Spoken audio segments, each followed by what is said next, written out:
Hey everyone, this episode of the podcast is sponsored by Shooter Lube. As always, join the revolution and go to shooterlube.com so you can save 10% at checkout by using promo code SINGER. This discount code is exclusive for you guys. No one else gets this code. For real. No lie.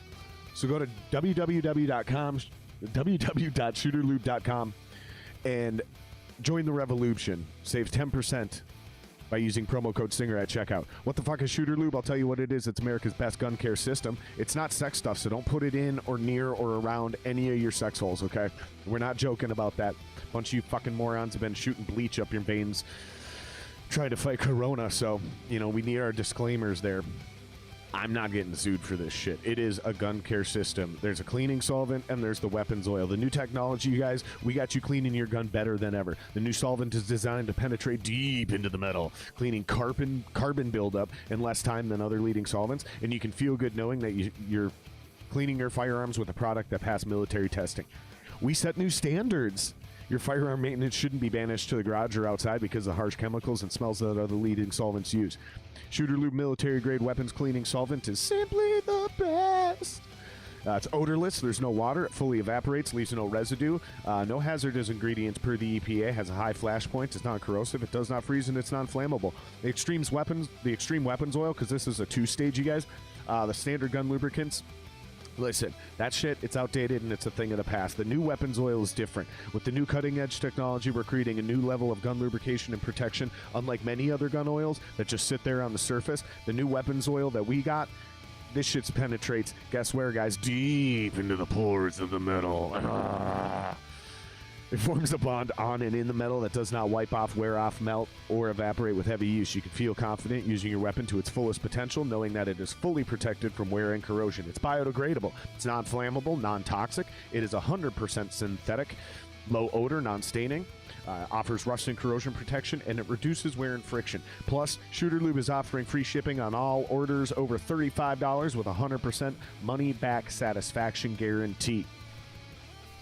So join the revolution and use your exclusive discount for Jared Singer Extravaganza listeners by going to shooterlube.com and saving 10% at checkout with the promo code SINGER.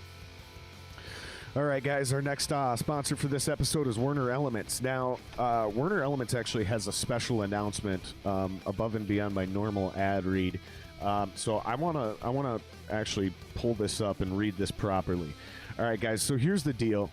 Werner Elements, they've been a sponsor for the podcast for a while, and this offer is exclusive for JSE listeners. So basically, here's how it works. They are merging, actually, they are taking over and buying tcbands.com. This is actually where I host my website, you guys, tcbands.com. TC, like Twin Cities, bands, plural.com. Werner Elements is actually purchasing this company, okay? And he is offering exclusive to JSE listeners for a limited time. You can grab your domain and a hosting package for an insanely low price for as little as $60 for the entire first year of web hosting. But you do need to jump on this before they finish the transition, you guys. So right now, if you go to tcbands.com, for $60, you can get a domain name. For as little as $60, you can get a domain name and your entire first year of hosting. Okay? Now, he also does free consultations for everything else. This is the guy who's been helping me out with my website. This is the company I work with, okay? Now, this is more important than ever because we're coming out of Corona. There's going to be 1 million people starting, trying to get back into podcasting, get back into music, get back into comedy, do all this other bullshit. And bottom line is, I keep trying to explain this to everybody, social media isn't enough. It's a great way to connect and let people know about shit, but you need to bring all your content centralized into one place so you can track your own data and you can actually have a direct connection with your fans. It's cool to interact with them on social media, but you don't actually have the ability to do real actual direct connections and build relationships and so on and so forth. So here's the thing is, you guys need to start focusing back on a website, kind of like what it was in the early 2000s. We eventually ditched websites and just went to socials because they were free and they were easy. But it's free and it's easy for a reason. Okay, there is a catch. So you need a website. Is what I want you guys to do is go hit up Werner Elements, get your domain, get your first year of hosting, and then he will offer you a free consultation to help you figure out what you're going to do to try to stand out from the crowd. Whether you're a comedian, a podcaster, you got a small business, you got a side hustle, maybe you're starting a full-time business. Doesn't matter. But he can help you out and design a website for as low as $400 all the way up to a $10, $15, $20, $30, $40,000 website. Whatever your needs are, he can help you do that. He also offers weekly, monthly, and 6-month social media management packages. So let's cut the bullshit, guys. You guys know about him, you know what he does, and this offer is exclusive for the Extravaganza listeners. So let your business work for you. Let's put some cash back in your pocket. Mention promo code SINGER after you get your free consultation, and you will save 10% off that first contract. Okay? WernerElements.com. That's WERNER Elements.com. Yes, we can do that. And make sure you use SINGER at checkout. Also, you guys, if you're feeling extra frisky, go ahead and join the Patreon. We are still trying to grow. We do need the support. We do need the financial help because we're trying to upgrade gear. We're trying to get across the country so we can go interview some really cool guests, musicians, athletes, so on and so forth. We need the love. You can join for as low as $3 a month. Go to patreon.com/JaredSingerLive. Also, if you haven't already, slap that thumbs up, smack the subscribe button, and punch that notification bell like it owes you money. That way you know when we post new content, and it also helps the channel a ton. If you guys are just listening on the audio side on any of the streaming platforms, hit follow or subscribe as well. And please leave a 5-star review on iTunes or Apple Podcasts, whatever the fuck it's called. It really does help the podcast grow. If you're feeling extra frisky, like I said, go ahead and join that Patreon. It's patreon.com/JaredSingerLive. All right, everyone. My guest for today is Jendeen Forberg, infamous, glorious drummer, the Wolverines, All the Pretty Horses. I'm not even going to be able to remember all the names. There's just too much. There's too much. But most recently, she's been jamming with my buddy Chad, who's also been on the podcast called The Untimely. So I want you guys to welcome Jendeen to the podcast. And if you're curious to check out her music and all that kind of shit, just Google her. Just Google her. Very unique name. Trust me. You can find everything. Just Google the name. There's way too much to list, way too much to talk about. But with no further ado, we don't need to drag this on. Please welcome to the podcast, my friend, Jendeen Forberg.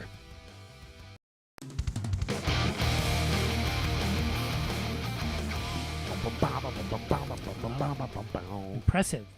Jendeen is back, ladies and gentlemen. This was I felt like this after was all this time. After all this time, we had technical issues once, so we just shut it down 15 minutes in. Yeah. Because I don't want to make the viewers sit through that because glitchy video is annoying. Now, here's the deal. If we have any technical problems today, deal with it because we're not quitting. We're not stopping because I know the audio, I found out when it's glitching like that, the audio is fine.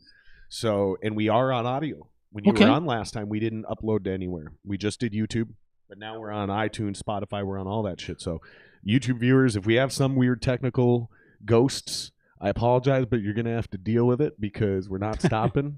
And we're just going to upload the audio then. But I'm glad to have you back. We had technical issues, and then I actually had to reschedule on you once, which I've never had to do before. Well, I'm glad that I was the one you rescheduled with because not that I didn't care, because I do. It's just like it didn't impact me at all negatively. It's just that's sometimes when the universe doesn't put me at the center, it takes me a while to adjust, of course.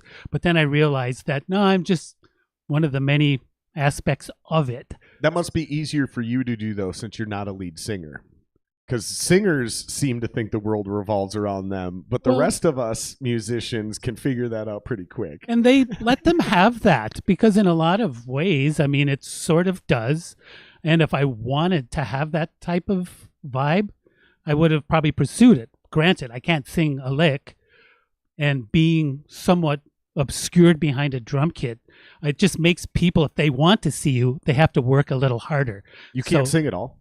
I could, but I think basically if you wanted, after the gig, when people are hanging around, if you wanted to clear the room, then have me sing a song, really. Is it that you can't, like, do you have bad pitch? You can't hold a note, or you just don't like the sound of your own voice like me? Because I say I can't sing, but I can hold a pitch. I can hit notes.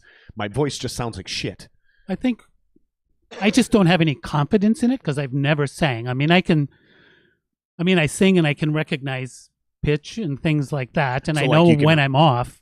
Can you like hum riffs to your? Oh yeah, Like oh, I'll if your sing. guitar player's not doing something right, you're like, hey, try this, da da da da, hit this one, da da da da. That's not. Yeah, that's nothing. I know just doing the Wolverines stuff when I would, whether it's that or whatever band, especially if I need to learn someone's material or material I'm not used to, that doesn't bother me at all. By the way, I'm so self-conscious about it because I know it doesn't bother you, but if Yeah. I get in the habit of just letting it Oh, waft, okay.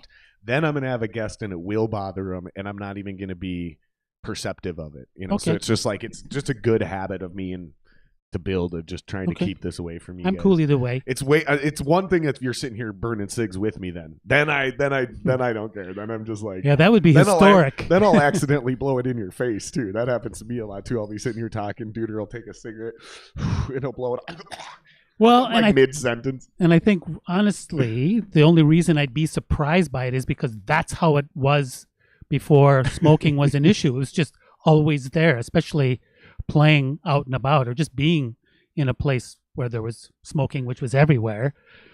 Do you think live shows were better when you were allowed to smoke in clubs? Do you think people were more relaxed and more comfortable, and obviously there was more people there? I think by the very nature of the change of it, it just took what's the word? How can I say it? Attendance hit. Because not that I grew up necessarily just craving smoke, because I don't smoke. And if I try to smoke, it doesn't work. But the thing is, just having it in a club or things like that, it was just part of the ambiance. And even when I would travel overseas, we thought people smoked in bars here. I'm telling you, the Europeans, man, put us to shame. And I was a little surprised by it, about that. but also it didn't bug me. It just didn't. I also heard they can drink us under the table. Well, I don't know if that's true anymore now with the new American beer craze. We got 11% beers on a regular, but like Al Bourne used to tell me stories about that being over there. The way they smoke and drink, like we're sitting here drinking Bud Lights, and we think we're tough guys, and they're over there like smoking and drinking. Well, they've been through a lot more on the world stage than we have. You think that's what it is? Nah, maybe. I just think that they just are a little bit more like live the life the way you want while you can. Not that it's a fatalistic thing. It's just that I think that their cultures are much more matured than ours in a way, just by being around as cultures on the planet than ours is. That would make sense, if you think about it on the world stage. What are we, babies? Like we're a 250-year-old country essentially, Well, I think versus a yeah. 1,000-year dynasty that has risen and fallen. Yeah, and there's been definitely like quite invasive world conflict, Right. by being in blowing the shit out of your town and your friends and family or whatever. It is crazy if you think about that, because like the British were invaded and they were victims of the Romans way back in the day.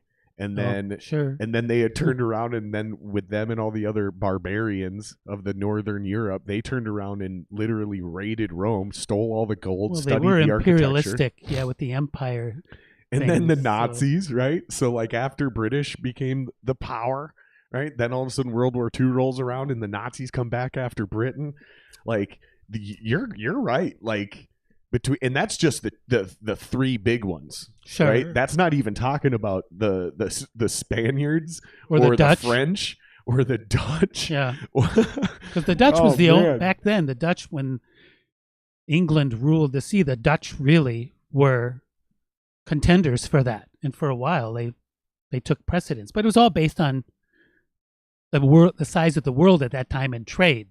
Apparently, sharing really wasn't a thing. If you wanted someone's trade ports of call or whatever, you would just take it.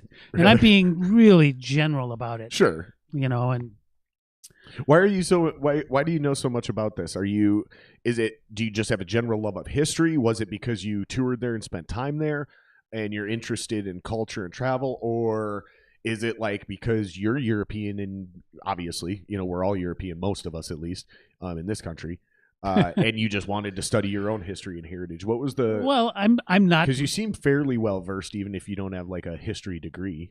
Well, yeah, I don't have anything resembling that at all. You know what I mean, though. I mean, I do like history. I think even as a young person, I wasn't really great at the book learning part for history, but I would like investigate things that interested me. And of course, as a young kid, I mean, I was really fascinated by just, ironically, the instruments of war, like the calibers of like ancient weapons, and then the progression of that. And as also a young kid, I loved making model ships, like with the rigging and the whole bit. And, I had quite a little, not a fleet necessarily, but I had some, brigs, which, two-masted things. Do you know the difference between a boat and a ship?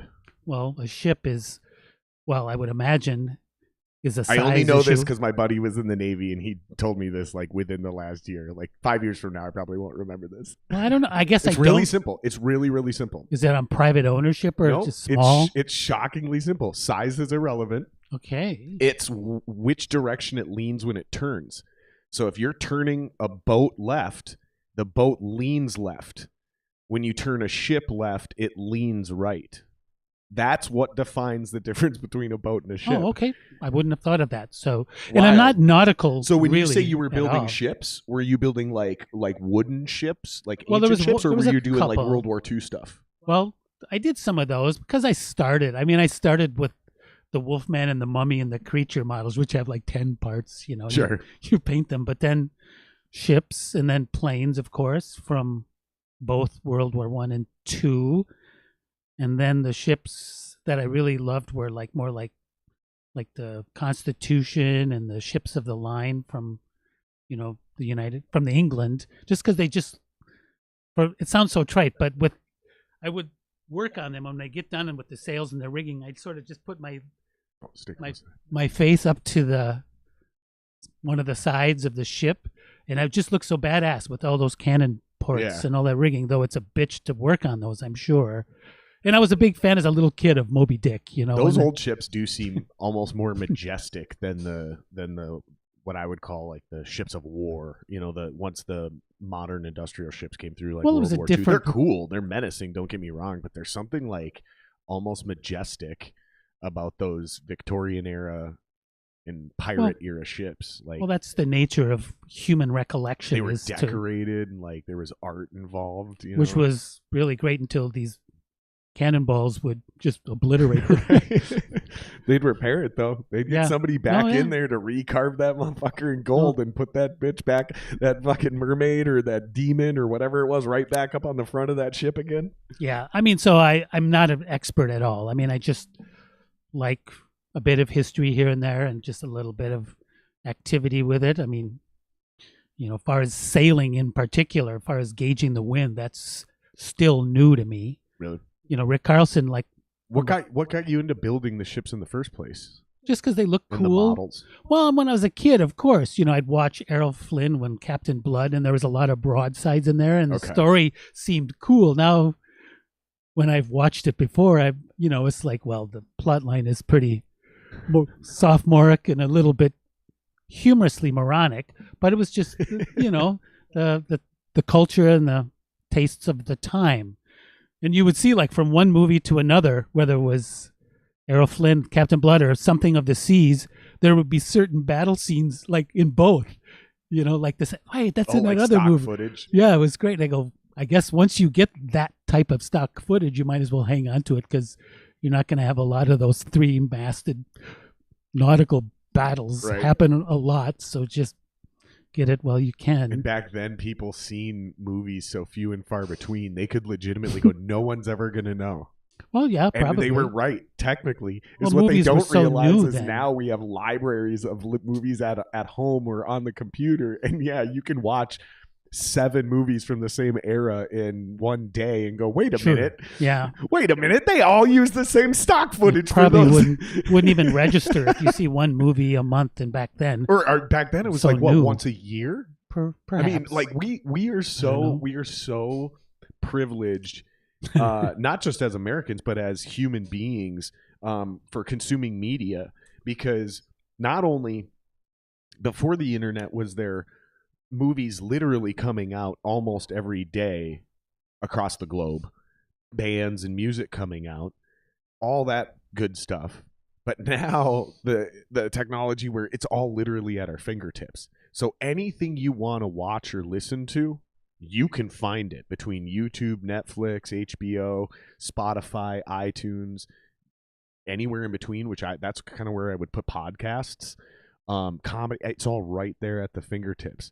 Yeah. It's kind of mind-blowing if you think about it. No, it is definitely mind-blowing. I just, not that I necessarily one era is better than the other. It's just speaking for myself, living through like that not as an option at all, because it wasn't even remotely available as you, of course we could, but if I knew like the Doors were coming to town, that was something you were so anticipating. Even though, granted, my father took me, it was still cool as heck. I think that's where I'm calling them the lamenters. And I'm calling this group of people the lamenters who, in a very unproductive way, they're lamenting that they want to go back in time where, you actually passed out flyers, and when you bought a vinyl record, and a CD, you'd sit there and read. Sure. I agree. I love all those things, and we can actually still do them. CDs and vinyl records are still being printed. But where I will agree with them, because as a consumer, iTunes is better. I don't scratch CDs. I don't scratch vinyl records. I don't lose them. When I transfer phones, they're with me. I don't have to even download them anymore. I can stream them. So as a consumer, it's better this way. As a musician, I get it. However, I think where as a consumer, the internet did ruin a part of the music industry is that idea that the Doors or Van Halen are coming to town and we're 16 years old and we're going to go camp out starting at midnight so we can get tickets. I didn't do that with my dad, but I did it for everybody else. That was truly an actual part of the concert going experiences. We sat in line all night to get these tickets because it's sold out, and you'd meet people down there, and I'm sure local bands would network and do cool shit, and that definitely is an actual casualty. Whereas I think everything else that we've been complaining about and lamenting about, I think they're just I think we've just kind of lacked the ability to adapt. But I think that thing is legit. I think it was cooler and way better for the music consumer to go sit down physically and camp out for because the only way you're ever going to experience that now is for a physical video game. Well, that's what we used to do every time a show came to the Met. It's like my folks, if they would drop me and a couple of my friends off. It was just at the Met, right? Yeah, and we just would be there. We'd get there they thought we were crazy for hanging out there from midnight till, not midnight, but like noon in the afternoon. I wonder if you could pull this off now.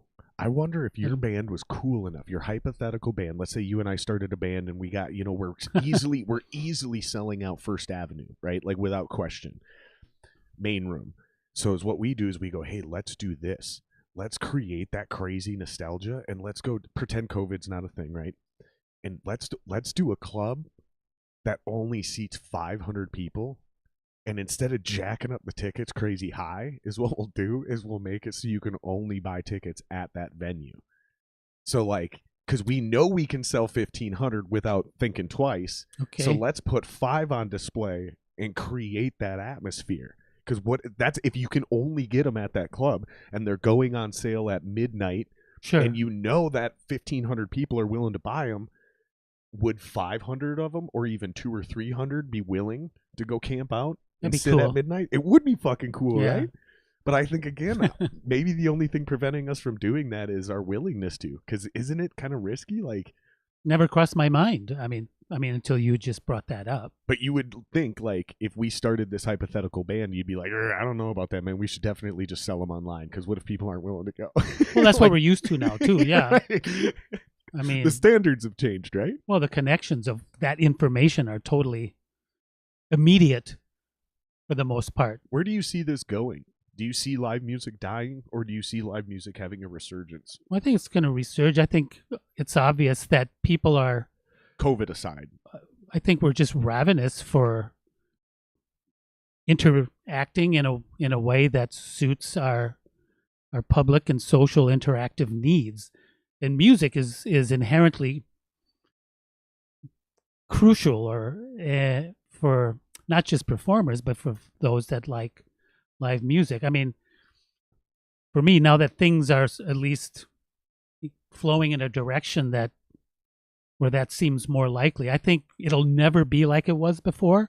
But right, it's never going to be Metallica, Moscow 91, 1.6 million people to see a hard rock and metal show. That's never going to happen again. I don't think so. But that doesn't mean that we can't generate or just have evolve like the actual excitement and exuberance to being at or performing at a live event where the human condition embraces that event as a positive thing, or you know what I mean, as opposed to just thinking why we won't get along, as opposed to just that's not even on the docket anymore. We just think, wow, we're all here. Just by the nature of that, there's a family-ish, familial type of dynamic that inherently happens, and we've not had that for so long. We've had contention. I think you're right, because when you get in group settings like that, they've studied like the dopamine effect and releases that happen in people's brains when they go to church, being part of a congregation. It's the same exact chemical response that happens at concerts, and there's a sense of unity. And like, you know, they say that math is the true universal language because numbers are numbers, and it doesn't matter what language you speak, you can still understand that language. But here's the thing: is not everyone is good at math. Exactly. But just Myself about included. everyone on the planet likes music. Yeah. So I think music is the universal language, and you're right, it does and has the ability to bring us together, especially in a live setting. Plus, I'm gonna present to you a theory, and I want you to tell me if it's insane. I think I'm such a good judge. I think if live hard rock or heavy metal concerts cease to exist, society will collapse, and here's why. Think about how many people have met their wives, baby mamas, children have been conceived at concerts, marriages have been proposed at concerts. Personally, I know a friend who proposed to his wife, main floor, mid-set, Metallica. Okay. Like, this is real. Like, if that never happens again, do you know how many babies won't be conceived? Well, the population will take a hit. Which will collapse society single-handedly. Don't worry about Corona, you guys. Live music is on the line here. Well, I know I'm being a little ridiculous with that, but as you should. But there are a lot of babies, a lot of couples, a lot of people that do meet their soulmates at concerts. Like, that's real. That's been the case time immemorial, regardless of the music. But in regards to just the types of music you mentioned, well, yeah, it's just thousands of musicians that were inspired not by hearing your band on the radio, because they went and seen you live. Like, maybe they didn't even show up to see your band. I've heard this story on this podcast dozens of times. Yeah, I went to this concert and I seen this band and I was like, oh my God, this is what I want to do. Sure. You eliminate hard rock and heavy metal shows, how many millions of musicians over the next 30, 40 years cease to exist? Well, they never find their inspiration. I trust and hope to that's terrifying. The human condition to like just inherently have that music a part of our landscape, crucial part of our landscape. I think so too. Even those that aren't steeped in that type of music are going to want to have other things than just what they listen to or play. Yeah, and not only that, but like there's something that just can't be replicated unless it's all the musicians playing the actual instruments they recorded and it's music they wrote. Like, that's why even with the greatest of all cover bands, there's still something missing from that when you see, and I don't care if there's 40 kids in the room and it's a local band you've never heard of, or if there's 4,000 people in the room and it's the next big band.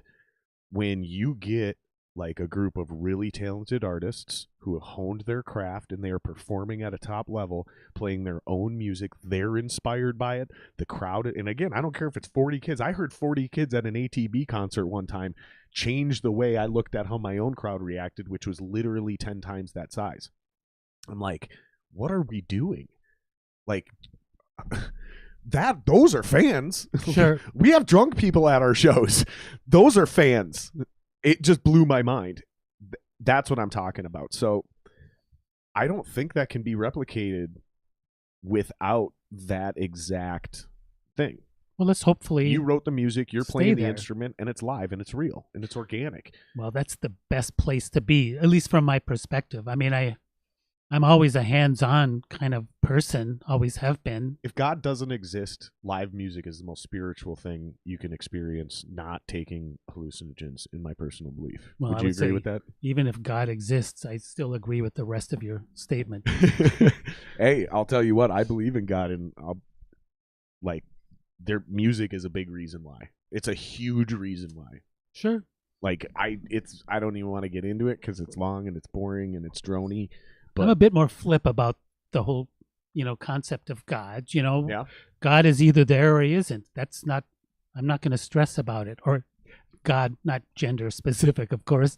But if God is there and someone says, you're not going to do well if you die because you haven't given him all this praise. And I'm going, that just seems kind of needy of God for me to just sit there and praise him all the time or give all the things that I do up to him or God or something. I bet he's fine. People say that, they make God sound like a needy ex-girlfriend. Well, kind of an ex something, you know. It's like, come on. And Like, people say you're going to go to hell, and I'm going, well, okay, I don't know. I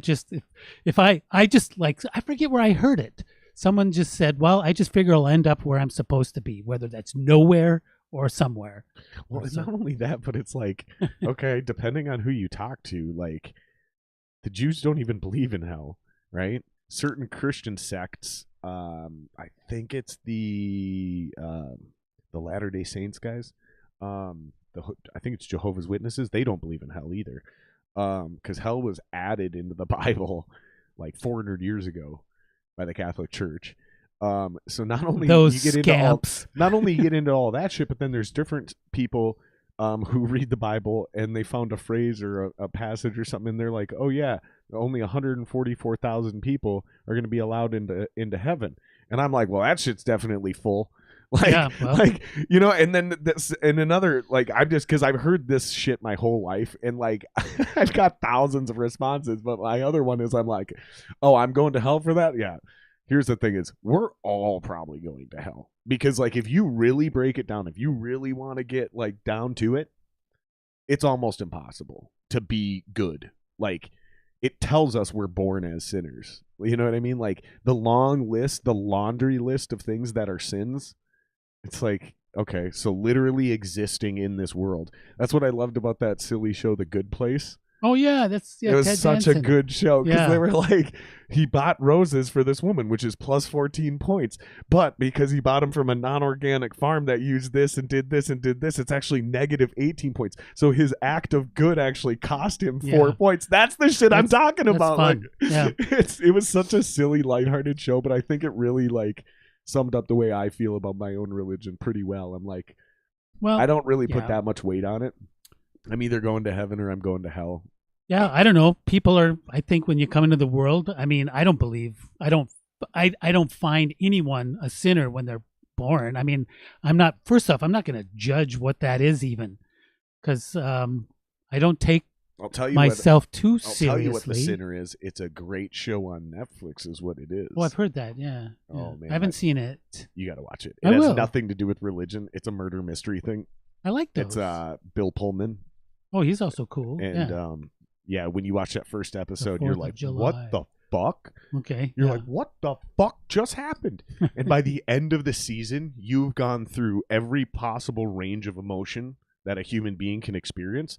And it's like, the writing is so good because like you'll be sick to your stomach in certain parts. You'll get like really cringed out and like uncomfortable. And that's how you know it's good art, because that's what they want you to feel. Oh, okay. Like, well done then. Like, it is so good because you'll also keep watching. And there's 3 seasons. It's pretty amazing. Lovely. Yeah.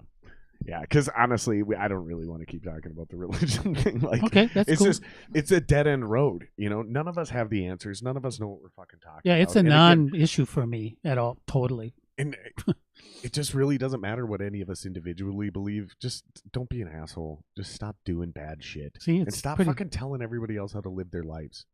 Exactly. It's just I'm sick of it. I'm really just tired of it. I'm over it. That's why I don't go to church, even though I still say I believe in God. You know, the church, I tell you, I'm not religious at all, but if I was to go to one, I would go to the one that they call me to sub on drums for. Yeah. Which is Unity Church, Minneapolis and Golden Valley, across from Courage Center and Sister Kenny. I've been to some cool churches, don't get me wrong. That's cool. I mean, the musicians there are like, there's Dave on bass and Lori Dokken on piano, and either the vocalist is like Judy Vanar, who's been with the Wolverines forever. She's like the music choir director, and Lori's the music director. And then there's, oh man, I'm spacing her name. It'll come to me in a second. But her husband is the main drummer. So when he's off, then I get the call. And it's really fun. It's good music. It's music I'm not used to playing. You get the charts right then. Really? You run through them or you don't. I did one. Rachel Holder, that's her name. Yeah. I did one church gig, and I had like awesome. 4 days notice, and it's a good buddy of mine who I know is a really good musician. And he's like, dude, I know this is last minute, but I need to know if you can pull this off. Sure. I might not have even had 4 days, but I show up, I'm like, all right, let's take this song. What do you guys want to do? Just take it from the top? They're like, yeah. So I do the count, and I just go right into it. And Dan's like, oh, you're actually like ready. Like, okay, cool. All right. Testing the waters with it. Went fine. But like, I don't know. It's just weird being in that crowd for me. It's just like hanging around the church crowd. I feel so uncomfortable. There's different types of church crowds. Even as somebody who believes in God, I don't feel comfortable hanging around church groups, like the religious type in mass. Like, they're so gentle and soft-spoken. I feel like... Oh, I see. Okay. I feel like I'm a bull in a china shop. Like, I feel everything I say and do could potentially bring the whole thing crashing down. So I don't know. It makes me like just really uncomfortable, and I don't go. That as a possibility is just sort of enticing anyway.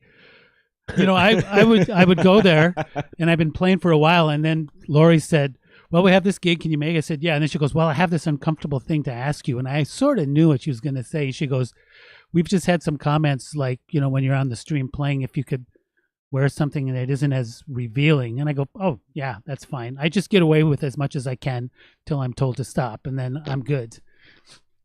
So, it's like, what? You don't love these cans up on the stage? You're making a lot of wives uncomfortable right now. All their husbands are really into your drumming. Wow. They're a little too into your drumming. Say, wow. And that's fine. Obviously I'm unabashed by those trophies that I finally was able to get. All we can tell you, ma'am, is that whenever you sub in for the other guy, none of the husbands go to the bathroom while you're playing.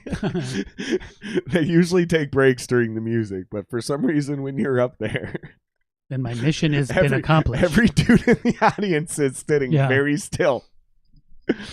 That works. That's funny. That is some total Minnesota passive. Well, I don't know if that was the reason. It was just a matter of respect, and I mean I get it. But yeah. So we're good. They call it respect. It's fear.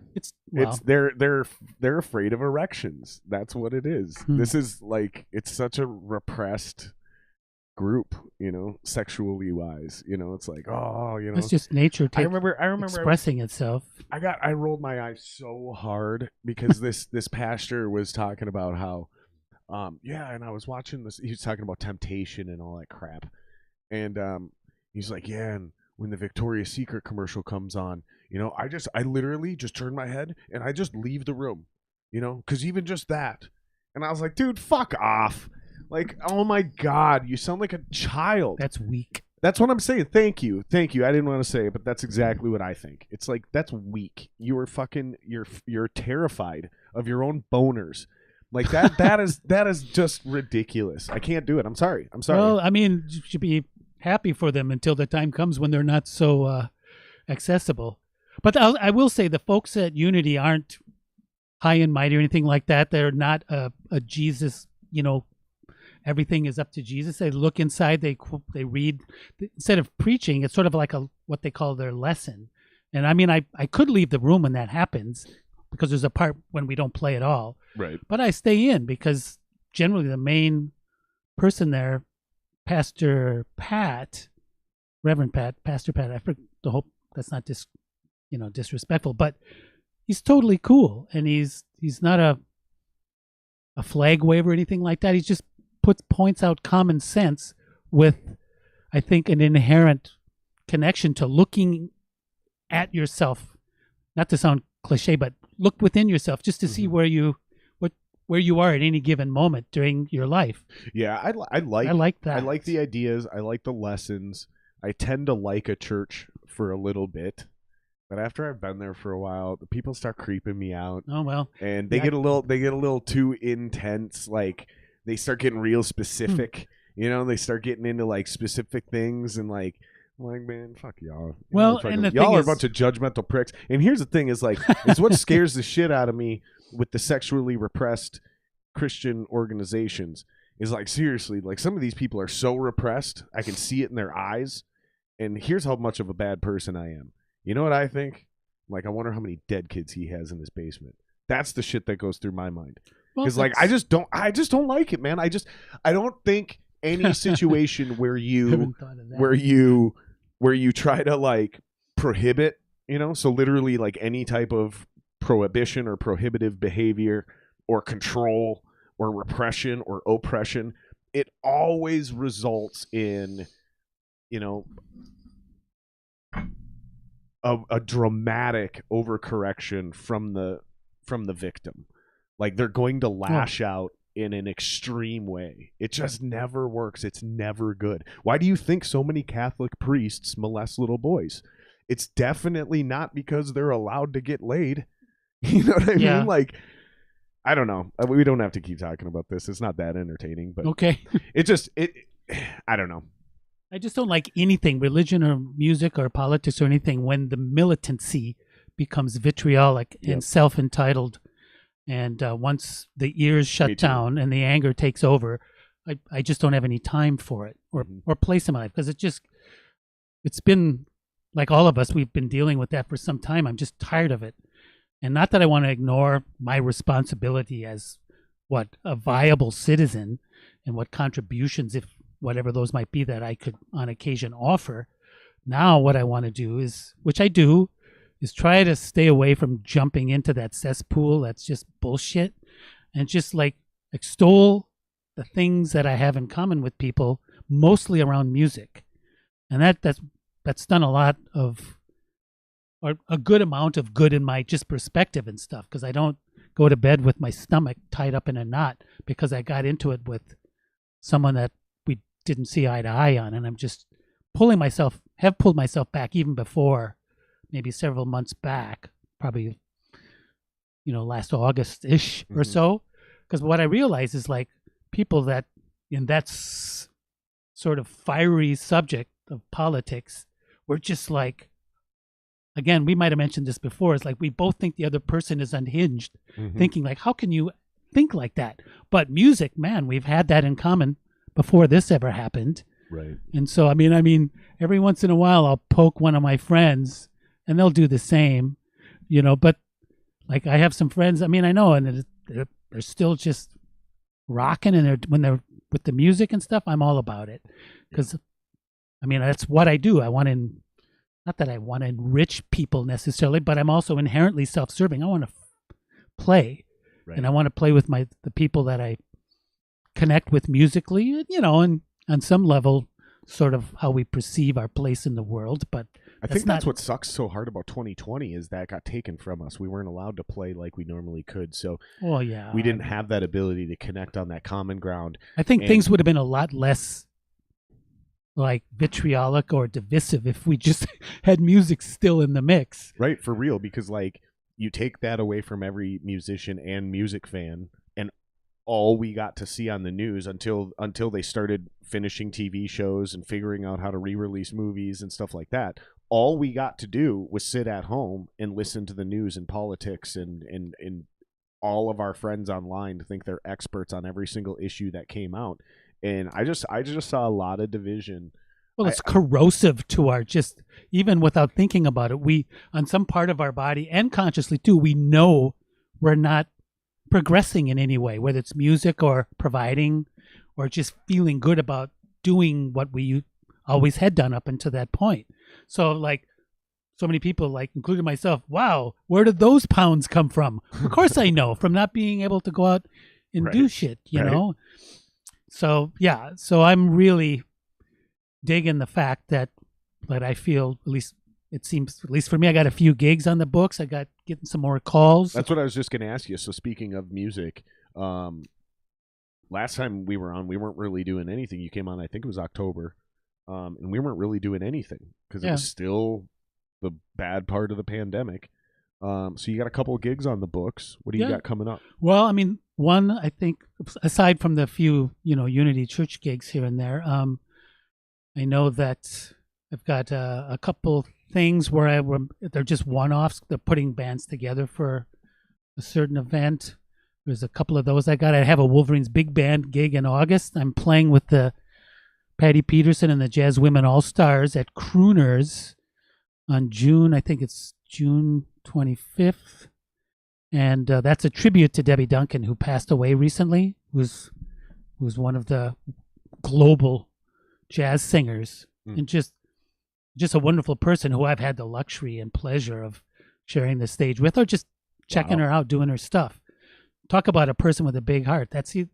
And there's, and then I think the Turbo Lovers Sing is going to pick up again. That's the Priest tribute deal, right? Yeah, and we were just getting to a point, when you sort of get the core of the stuff, but then the nuance things where I would probably point out things, because I'm really particular about things being correct. Not that I'm the only one, of course. And sometimes other people hear things that we don't. And that isn't just work for me dispensing that observation to other players. Right. We have a person that needs to, their space needs to be filled because they moved on to something else, which was good for them, absolutely. And then what instrument? One of the guitars. So so Turbo Lover needs a guitar player. Yeah, and I think apparently there's a couple that might be in the mix. I don't really know. I'm sure there's a few listening that are definitely able. If they're interested, hit her up. Sure. I mean, and the woman that left, Stevie Mora, she's like this young woman guitar player that just has... There's this random hair on this microphone. It's driving me nuts. Oh, thank you. But she's no one can see it except for me. It's well, I'm glad you took care of it. And it's like just light enough. It's blowing in the wind and it's taunting me. I know. I guarantee you they couldn't see it on screen, but it's been driving me nuts for 5 minutes. But she she's in this other group and she's been sitting in places and people just totally... She's amazing. So she's like exploded onto the scene. Yeah. And so I think what happened is there's just more motion and potential for her to do other things. Sure. I mean, I probably would have followed suit if I had that many.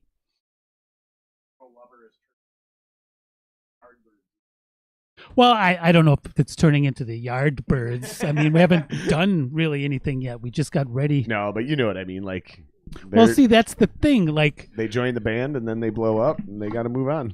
Well, like years ago when I was on this diversity panel at Music Tech, or what was it called? McNally Smith School of Music over in St. Paul. They said, well, tell a little bit about yourself. And I said, well, I would say, I've been playing drums, been doing the Wolverines. And I said, there's a good share of the teachers that are sitting in this room that use the Wolverines as a part of their resume to get this gig. So you're welcome. So that's just saying, I mean, when the Wolverines we've been around for so long, since 73, Prince's horn section, they went through the Wolverines or played with us for a good share of time, and that's cool. Well, and it doesn't mean that we're the only band they went through, but to be in the Wolves, you have to be able to not only be good. Well, you have to be able to read like a mother. You have to be able to improvise. You have to match the other folks in your section. You have to know the era of big band music you're playing. Because if you're playing something from 1922, but then you're playing something from, like maybe the 50s, and then up until whatever is the most recent chart, you have to be able to wear all those hats without having a problem adjusting. If you play like you play 60s, like 60s big band sort of approach to something from the early 30s, it's not going to work. Right. I actually heard, have you ever seen, Dalton, if you're watching, specifically Dalton, because he's the one that recommended this to me. I'm not going to remember the name of it, but I can tell you what it was. It was Fred Armisen doing drumming and stand-up comedy. And he, somewhere through there, he actually, in the middle, so he had the stage and he had some drums up there and he would do some bits on some kits.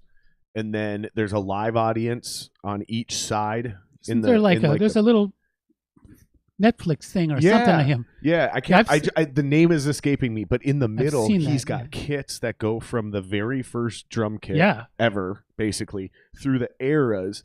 And then at the end of the thing, he jumps on each kit and he walks you through the era of drumming and what really inspired That was impressive, yeah. It was really fucking cool, and it's exactly what you're talking about, because he actually breaks down like 30s music drumming and the way they adapted swing and the way they literally used, and I'm talking from a drumming perspective.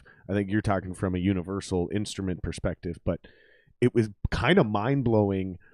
Because I already can hear this and I knew this, but to just listen to somebody explain it and do it in rapid succession where you can compare them back to back, it was kind of mind-blowing to be like, oh, they didn't even use the snare on that downbeat like we do. They used, they clicked the closed hi-hat. And so they were doing this other thing over here, and it was... Well, it was I'm too dumb of a musician to actually like regurgitate it properly, but I'm one of those dudes who understood what he was saying. I definitely couldn't turn around and replicate it. This has nothing to do with that. I just want to say thanks, Billy girl. Really appreciate it. Oh, the comments? Yeah, I just happened to look. Oh, yeah. That's one of my girls. Yeah, my buddy Foley says all that intricate work on those ships just to have a cannonball smash it. So true. But no, you're right. Like, first off, no hi-hat, no such thing. Then the low boy. And someone said, man, maybe I'd like to hit that. And then they said, let's just put a larger tube on. And then there was no such thing as riding per se. That was all press rolls. Yep. And again, just for reference, look for this video. I might have said this last time. And that was, they didn't even have sticks for a long time. It was all brushwork. At the very beginning, it was like, just kind of like almost like sound effects for movies. Well, a lot of that was if you recorded drums with sticks, it would knock that needle off the cylinder thing or off the thing because the equipment couldn't handle it.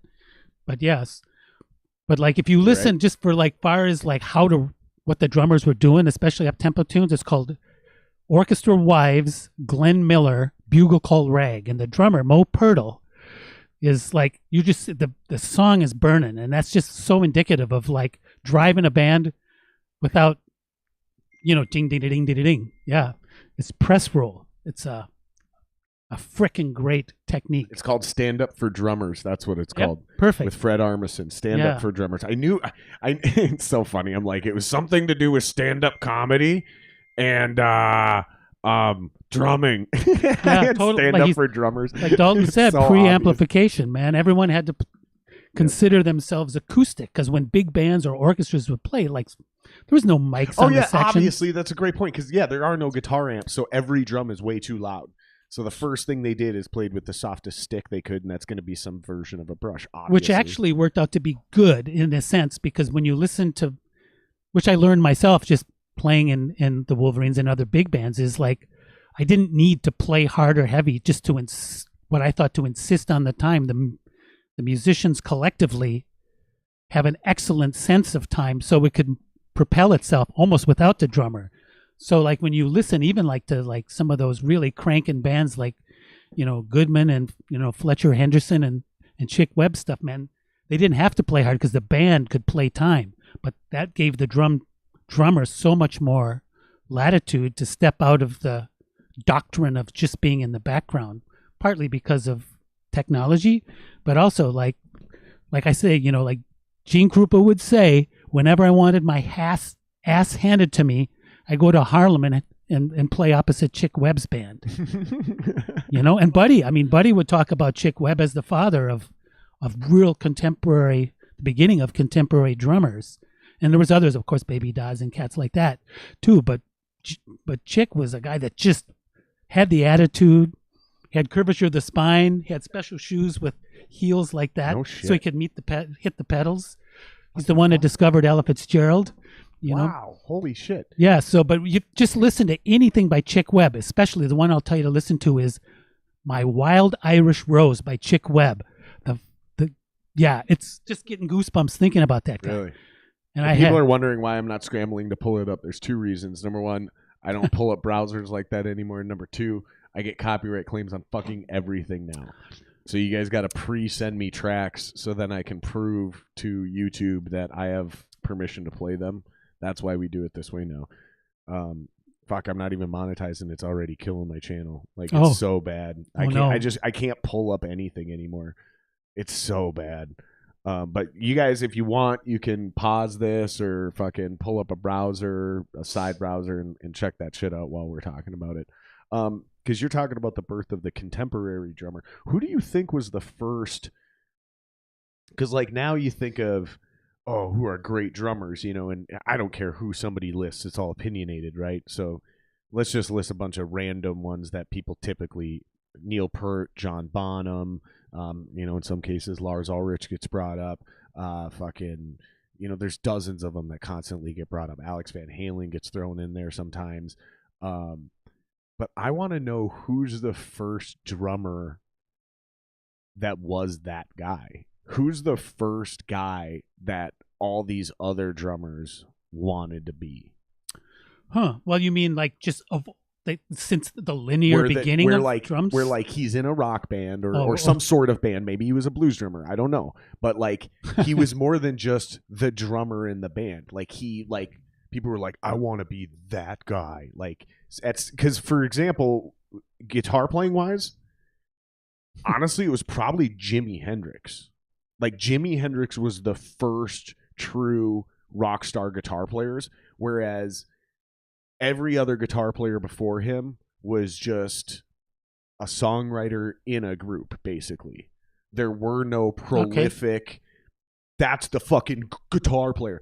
And basically Jimi Hendrix spawned directly Eddie Van Halen, who literally spawned all of 80s metal, and all the guitar players that we talk about now, all the way up to the new kids dropping names like Tobias Abasi or whatever the fuck his name is from Animals as Leaders. That dude doesn't exist. If you want to understand guitar playing, it's Jimi Hendrix.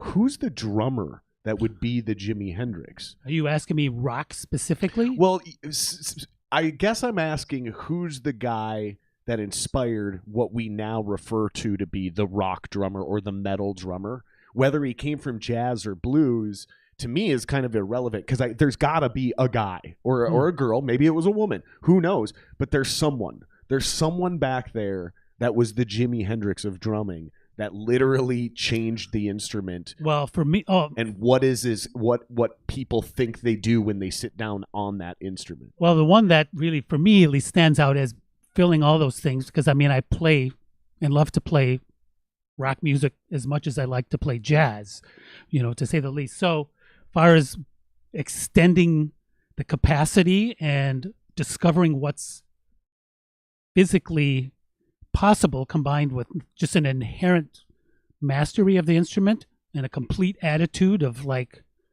I'm the shit, is Buddy, really. And Buddy Rich. It's gotta be, right? Well, I mean, everybody's the different. name I hear come up when you listen to those drummers. Yeah, that's the name that comes up, is Buddy Rich. Well, Buddy was one of those guys, just like Jimmy. I can't speak for everything because I haven't investigated him as much, as far as how he got to his place. But he's a natural. To me, they're both naturals. And like was Buddy a backup drummer for somebody before he built his name? He played with that's what Jimmy a bunch did. of people. Jimmy was a backup. Yeah, he went through the ranks like really fast once he appeared on the scene, because no one could touch him. Jamie's, pull this up. Who was by the way, that's what we call the fans now. So the fans and the listeners are no longer just fans and listeners. They are our producer. So we don't have a producer, like I don't have a Joe Rogan Jamie where I go, Jamie, pull that up. So the fans, they are our producer, right? Okay. So when we say something we're not 100% certain, we go, Jamie's, pull that up, because they're all our Jamies. So pull up who Jimi Hendrix backed up before he became known as Jimmy. Yeah. Because it's exactly the same. I want to draw this parallel because I think it's important. Well, to Buddy this started with, conversation. of course, smaller name bands, but then, of course, he got into the Artie Shaw band, and then he went over. Then he got hired by Tommy Dorsey, and which is where he met Frank Sinatra, a lifelong friend. They roomed together. They used to get in fights because they both thought they were the most popular thing ever, and one was a popular singer, one was the drummer that everybody wanted, and they both thought themselves to be God, really, which is humorous and understandable.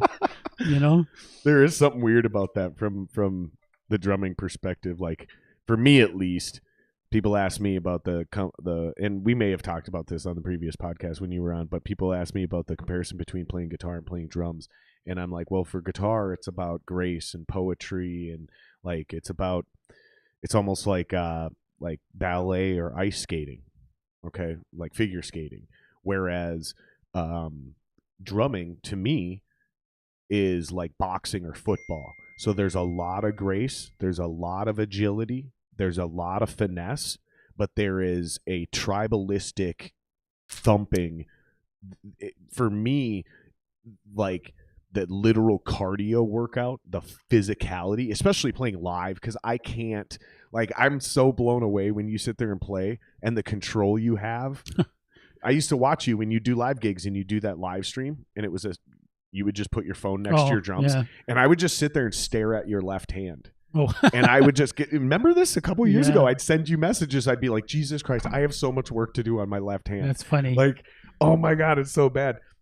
Because I would sit there and watch just the control you have. And for me as a like rock drummer, that's when I drummed live. It was so, and we were a 3-piece to start off, and neither one of those dudes were running around stage like we're in Guns N' Roses, right? So I felt this responsibility as a former frontman to put on the best show I could. So I'm swinging everything I got. I'm headbanging. I'm like, but while all that's happening, I'm making it look like I'm a fucking wild, literal orangutan, but there's still some control there. And but there has to be. Right, exactly. Otherwise you sound like shit. But my point is like when I watch drummers like you and Gensmer and Copy and some other guys that also do what I do, because I've also seen you not do the big band stuff. I've also seen you in other bands where you do throwdown and you are doing exactly what the rest of us are doing. You guys have a level of control in your left hand on that snare drum where it's like, honestly, I got to step that game up. Do you have any secrets? And I know this isn't directly on topic, but I wanted to ask this before I forgot, because I always wrap up a 3 or 4 hour podcast with like, shit, there were 6 things I wanted to ask you. We never got to because we got sidetracked. Do you have any specific tips or tricks for drummers that are working on fun techniques? So not just simple paradiddles, not just sitting there drilling the snare drum like a fucking soldier boy.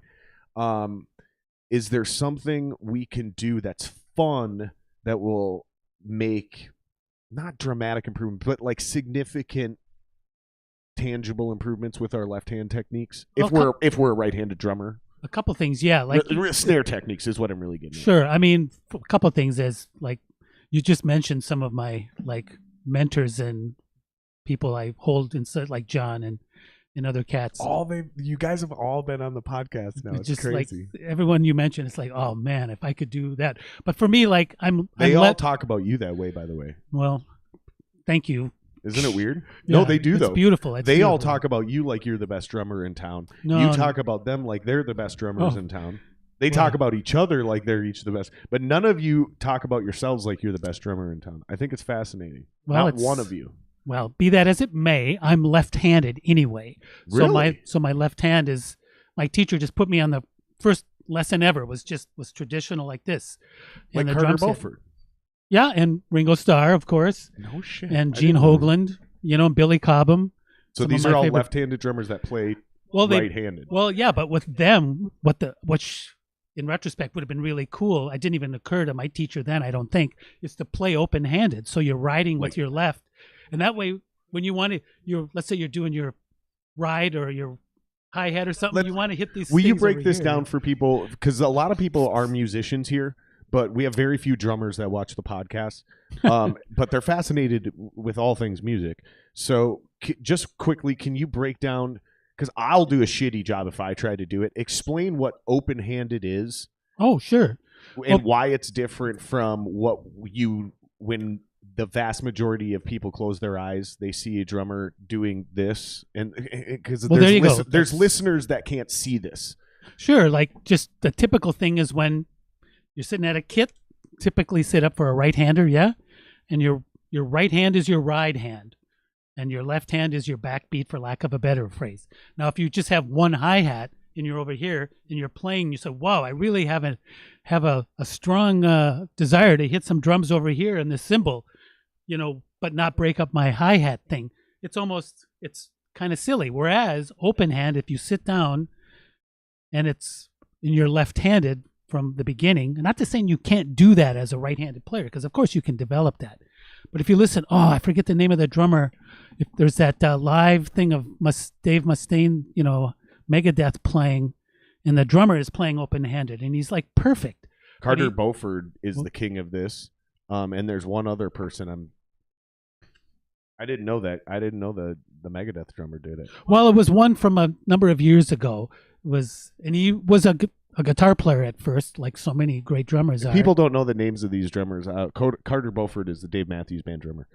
Yeah. I think one of the greatest drummers on the planet in possibly the history of drumming. Where do you put Carter Beauford on your? Well, I think he's a contender indeed. I mean, I love his playing, and it's like jaw dropping, or I'm going, God dang it, that's just what someone like he would do something. I go, I never thought of that. Yeah, or something like that. So I couldn't figure out how to play his drum parts until I watched him play them. Yeah, and then when I watched him play him, it was actually in a Carter Beauford educational DVD I bought from Guitar Center while I was an employee, because I was frustrated because I had been able to figure out, unlike guitar. So guitar I can play by ear, right? And drums I had really been able to play by ear, and I had really been able to figure pretty much everything out on drums without taking a lesson, except this one guy. And then as soon as I got that educational DVD, and that's the first thing he did is explained open hand technique and why he's able to drum the way he does. And apparently he only did it because he didn't know any better. So when he watched maybe Buddy Rich, an instructional DVD, he just mirrored his kit and played the same way, not realizing he was supposed to set it up so he could play as if he was sitting in that chair. And that's a natural development for someone. To say one way is incorrect, I mean, being sensible about just far as how people want to set up their drums and the laws of physics, of course. But open-handed is by really very sensible, because if you have a kit, regardless of the size, you got your ride over here. All of this is open to you. Yep. Your toms, your floor toms, your cymbals.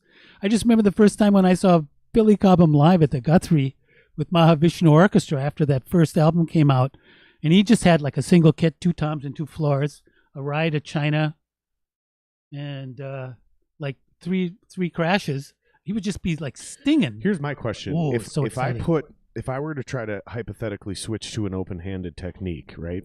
So I'm going to move my hi-hat from my left side to my right side, and if I really want to go crazy, I'm going to take that low tom from my right side, the floor tom, and I'm going to move it over to my left.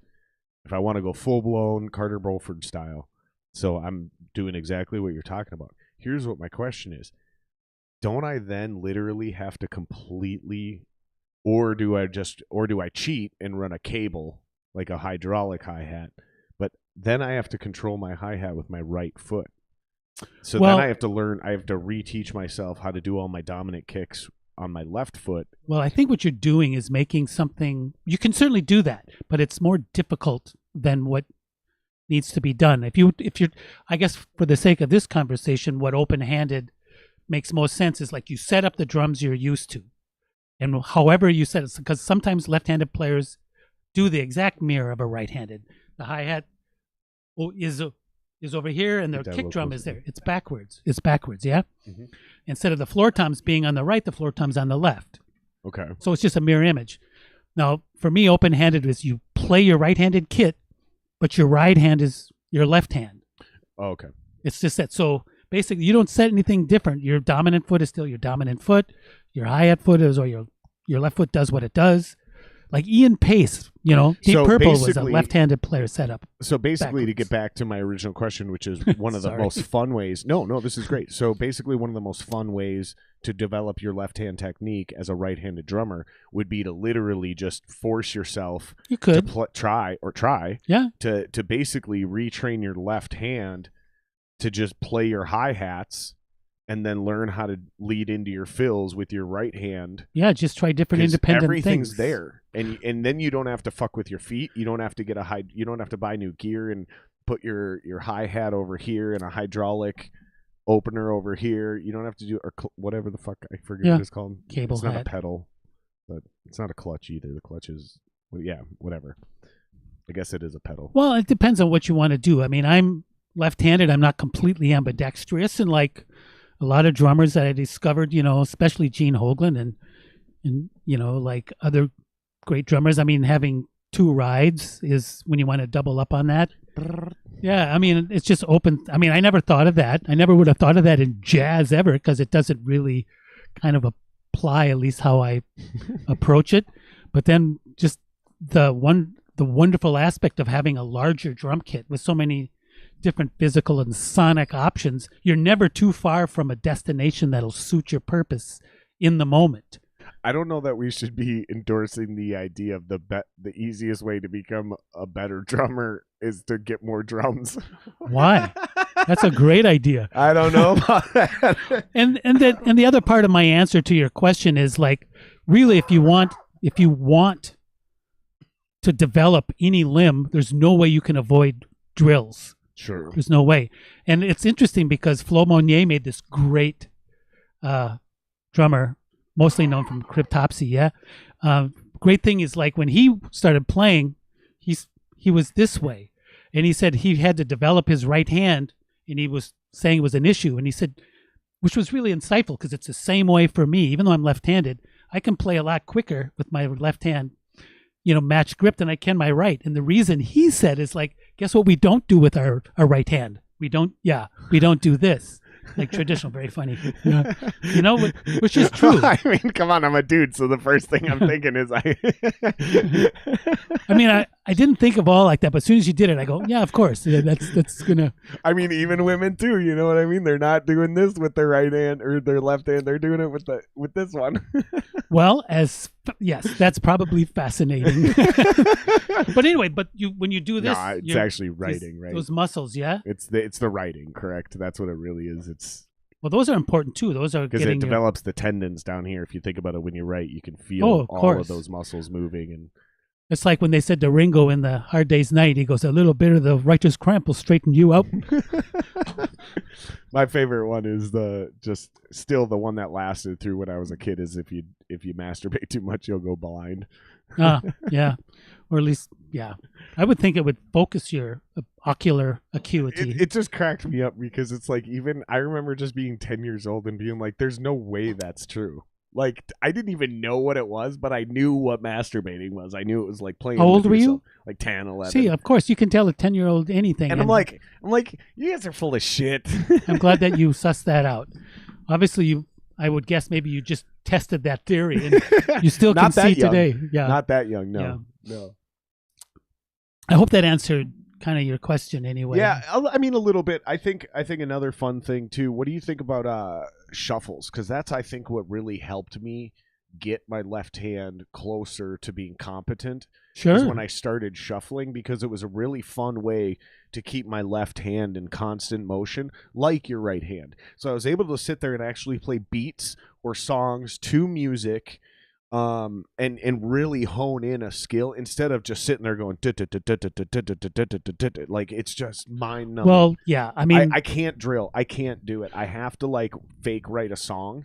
well, another way to, I mean, shuffles are great because obviously when you're playing, if you like whichever hand you're doing it, you can obviously, of course you can accent different parts of that figure, however long you want that figure to be, however many bars of whatever time signature you choose, and if you just want to, I mean, you can, and then while you're doing that, you could obviously just like just keep something solid on your right hand, like Hawk from Meshuggah. I mean, of course, he's like crazy out of this world, but then you can not only think of the musculature part of it, but with different accents happening in different combinations, of course. Don't have to make it crazy complicated. Just put it on a different part of like the first and third part of a group of three in a shuffle with the middle one missing, of course. Yeah. And then you're going to feel where within those type of limitations you put yours or the variations, you're going to feel where up here and here haven't connected yet, And of course, as far as building up speed in whatever limb that's fun and not a drill necessarily, is just do your own research and find songs that have things like that are right or constant patterns that are slow to fast to something you can't do yet. Sure, yeah. And of course, like nowadays, Fool in the Rain, I think, is a great one. Which one? Fool in the Rain by Sure. Led Zeppelin. Yeah. That's for me a fun one, and where I still get fucked because if I'm on my game, like if I banged off the rust, and I've been jamming for a while. Because that's my biggest issue is I'm so busy. I do so many different things. I pick up and set down my instruments. So I'll go 6 months without playing drums.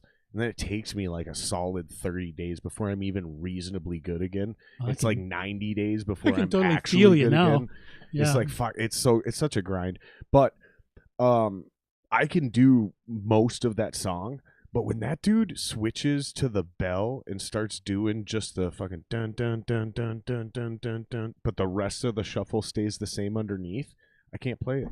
Like I can do the whole thing, and I can like really get almost perfect with that main Fool in the Rain shuffle beat. But man, when he switches that right hand over to that bell and he's doing the same shuffle, and it's just on those triplets, dun dun dun dun dun, that shit is fucking hard. Well, John, I mean, Bonzo has the appropriate pinnacle place in far as important drummers are concerned. Because I remember seeing him live, man, and my mouth was hanging open. Can you rock that song? Because we're talking about specific songs and shit like that. Can you rock that song all the way through? Solid.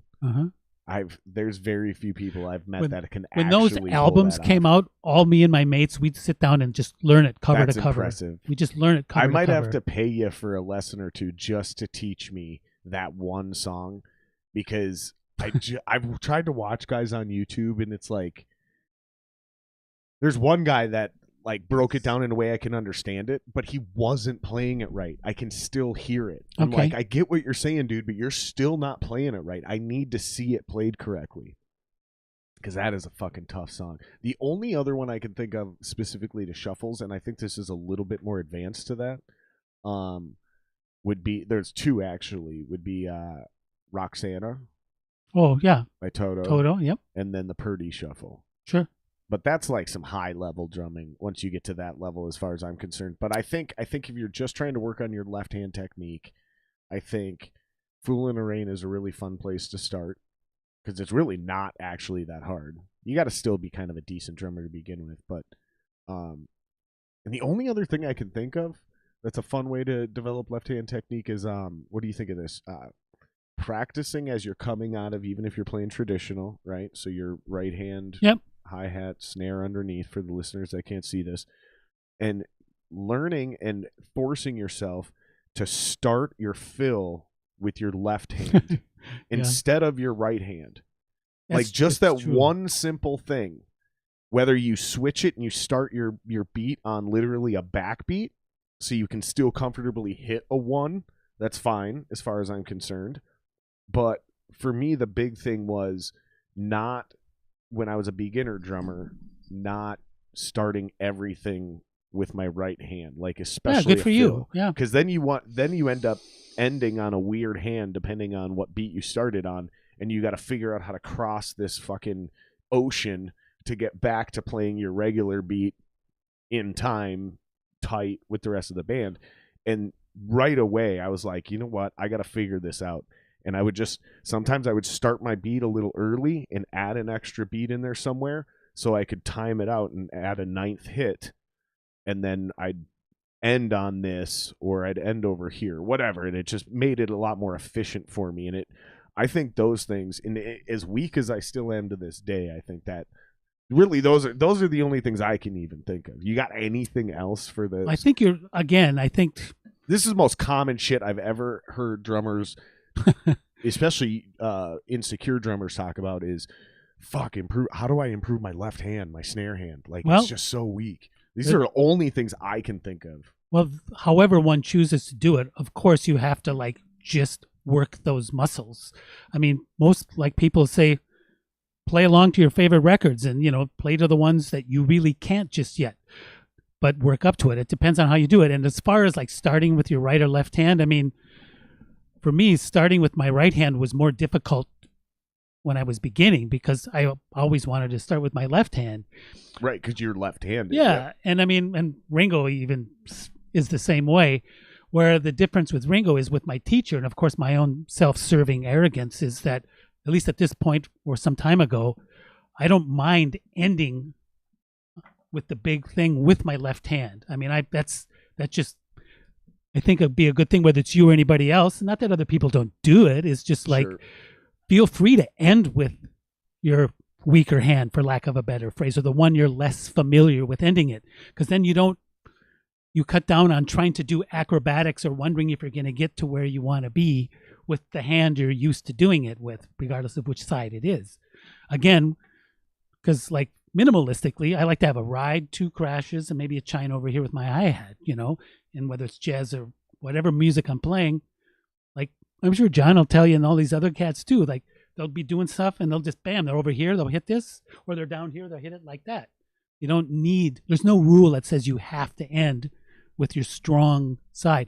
Also, if you have used double kick, feel free to not only end with your right hand, but end with your left foot too. I mean, that just opens up so much more freedom and takes a little bit of like, what am I going to do in the moment? Yeah. Or with your left hand, just like bam, power through and end with your left foot.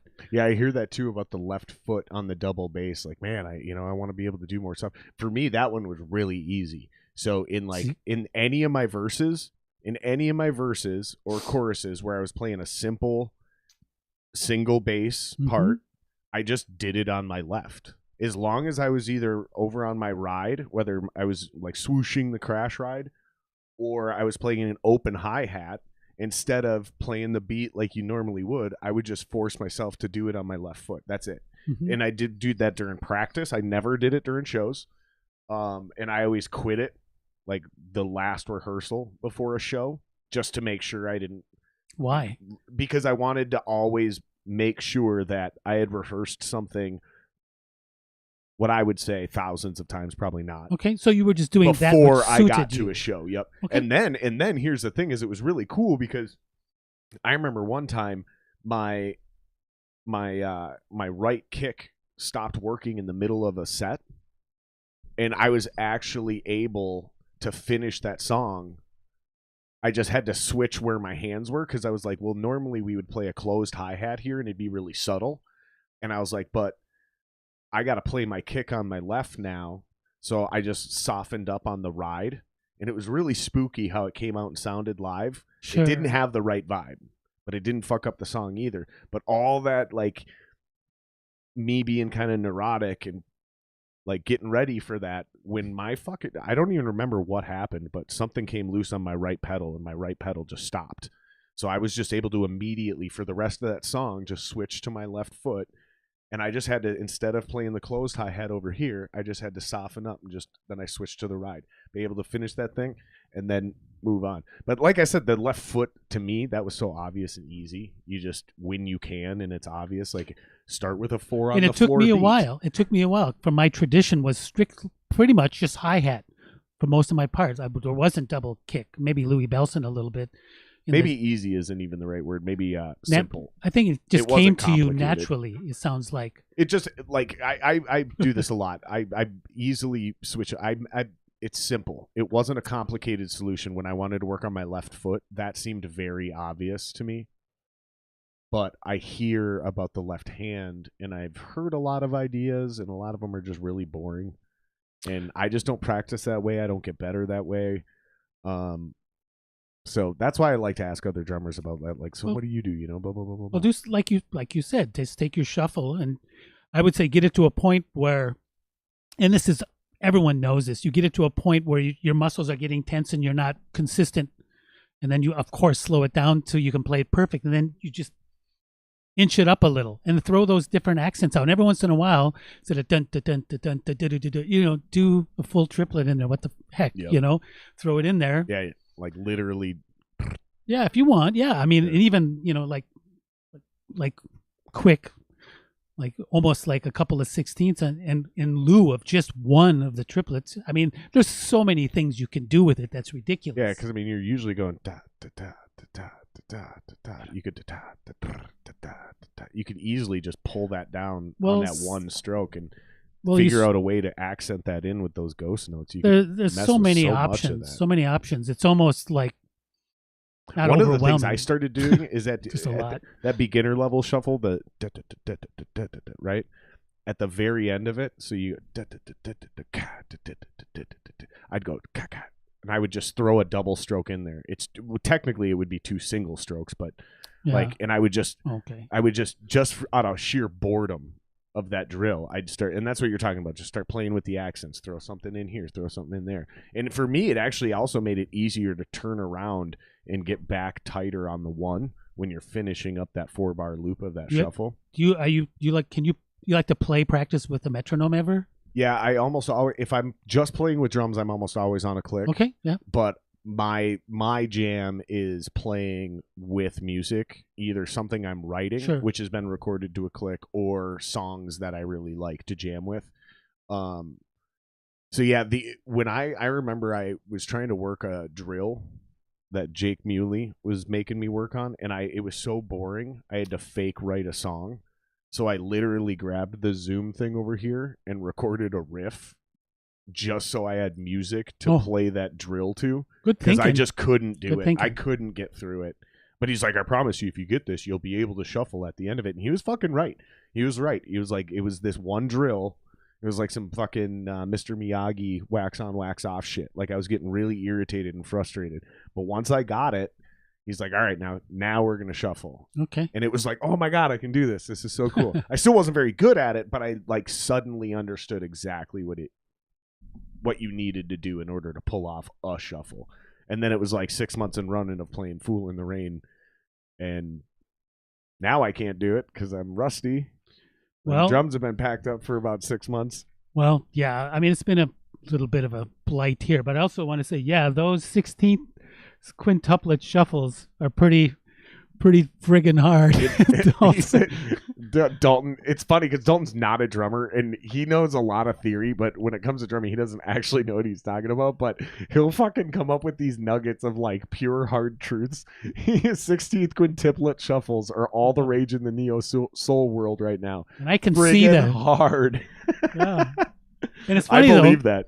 I mean, the visual of how you notate that is in my head. He's a masterful musician. He really does know what he's talking about. But he's one of those guys who's like, dude, I have like 4 left feet. Like he can't.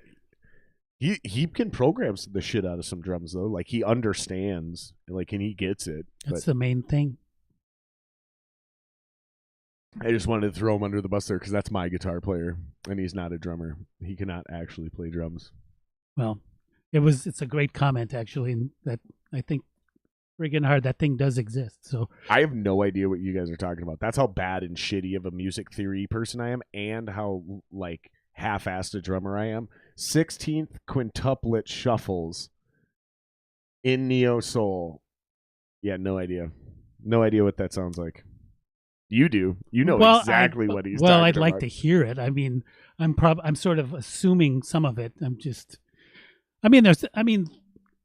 Like you say, you're a shitty drummer. It's like being a shitty scientist because you haven't read all the types of science that there is to learn. I mean, to be able to play everything that drums are potentially capable, or a drum that can be done, doesn't mean you're shitty. I mean, well, and I'm not trying to like show false humility. I'm just trying to admit and be honest about the fact, like, I know I'm a good songwriter and I know I'm a great performer, but I also know, like, if we were to put me on a scale of 0 to 10 on skill and everyone's on that scale, I'm at like a 4.5 to a 5.5 depending on which instrument we're talking about. Same here. No, you are easily got to be in the 7 to the 8.5 or even 9 range. Well, and thank you for that, but I would and say same thing with Dalton on guitar. In regards to that, that's very gracious of you, but I would say listen to Marco Miniman, a drummer, and also let's see who's another one that just is stupid, like Thomas Lang is another one. Of course, there's dozens more, but those two cats, when I see them play, it's just ridiculous. They're drummers. And plus they can play anything. When you're it's just when you're not watching drummers you already know about and you're already fan of, how do you find new drummers? Are you a YouTube person? Do you like go down the YouTube rabbit holes and find these guys doing drum shit? I don't know if I specifically look to see who's out there new, but I look for things that I'm not familiar with, or I look for things that are being played that I in no way can do. Have you seen that? I forget his name. Have you seen this guy? He sits down, he listens to songs he's never heard before in his entire life. Okay. He listens to them once and then immediately retracts the drums. And he tries to actually do it. Have you ever seen this? I've heard of it. It's pretty impressive. He's never does it perfect. He's no Michael Jackson, where you hear those stories about Michael Jackson. He'd literally see your entire drum routine or a dance routine.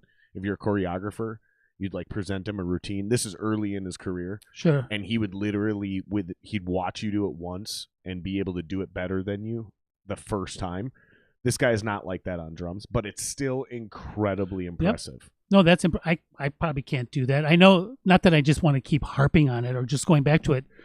Buddy was a genius at that. He didn't read music, Buddy Rich, and he had a big band. And Buddy, when he had his own band, of course, had pretty complex things go on. He would say, write stuff that's hard. And he would have a drummer read through the chart when it was ready to be played. They'd rehearse it with the drummer that was reading it. Buddy would come in and just listen to it once and sit down and play it perfect. Just like nothing. It just blow people away. It's uncanny. So those types of folks do exist, regardless whether they're drums, dancer, horn player, whatever. That's the craziest thing is I think some of the best drummers on the planet are not in bands. They're on YouTube making tutorial videos and doing playthroughs and shit of other songwriters. Yeah, it's interesting. And that's why I kind of asked you last time you were on. I asked you about what I would call a songwriting drummer. So that's where I bring up Lars Ulrich. So okay, everybody can talk shit about Lars Ulrich, but bottom line is when it came to writing his part of the song, he was one of the best drummers since Alex Van Halen or even a John Bonham. Now, not even close. He can't hold a candle on technical skill. I get that. But he knew how to write a song on his drums that made the riffs and songs that James and Cliff were writing better. So when you listen to other 80s metal, a lot of them, the drums are boring. They're stripped down. Maybe there's some cool technical shit in there every once in a while, but it's clear to me as a songwriter, the drummer is not a part of the songwriting process. And I hear this a lot. And we talked about this last time. We did. We talked about this at length last time. And I don't know if people understand or respect that difference, because Ringo Starr was a great songwriter on drums. Regardless of whether he wrote the guitar parts or not, he understood how to write his drum parts to the song. There's that type of drummer, and then there's the technical drummers, and then there's some guys who have both, like a John Bonham, right? Like a Neil Peart would be a great example. Because I don't know if you can say that Rush would be better with simpler drums. You hear this a lot. You heard this in nu metal. You heard this I still hear this to the day. You don't need busy drums, dude. That would be better if you just simplified it. Just play in the pocket.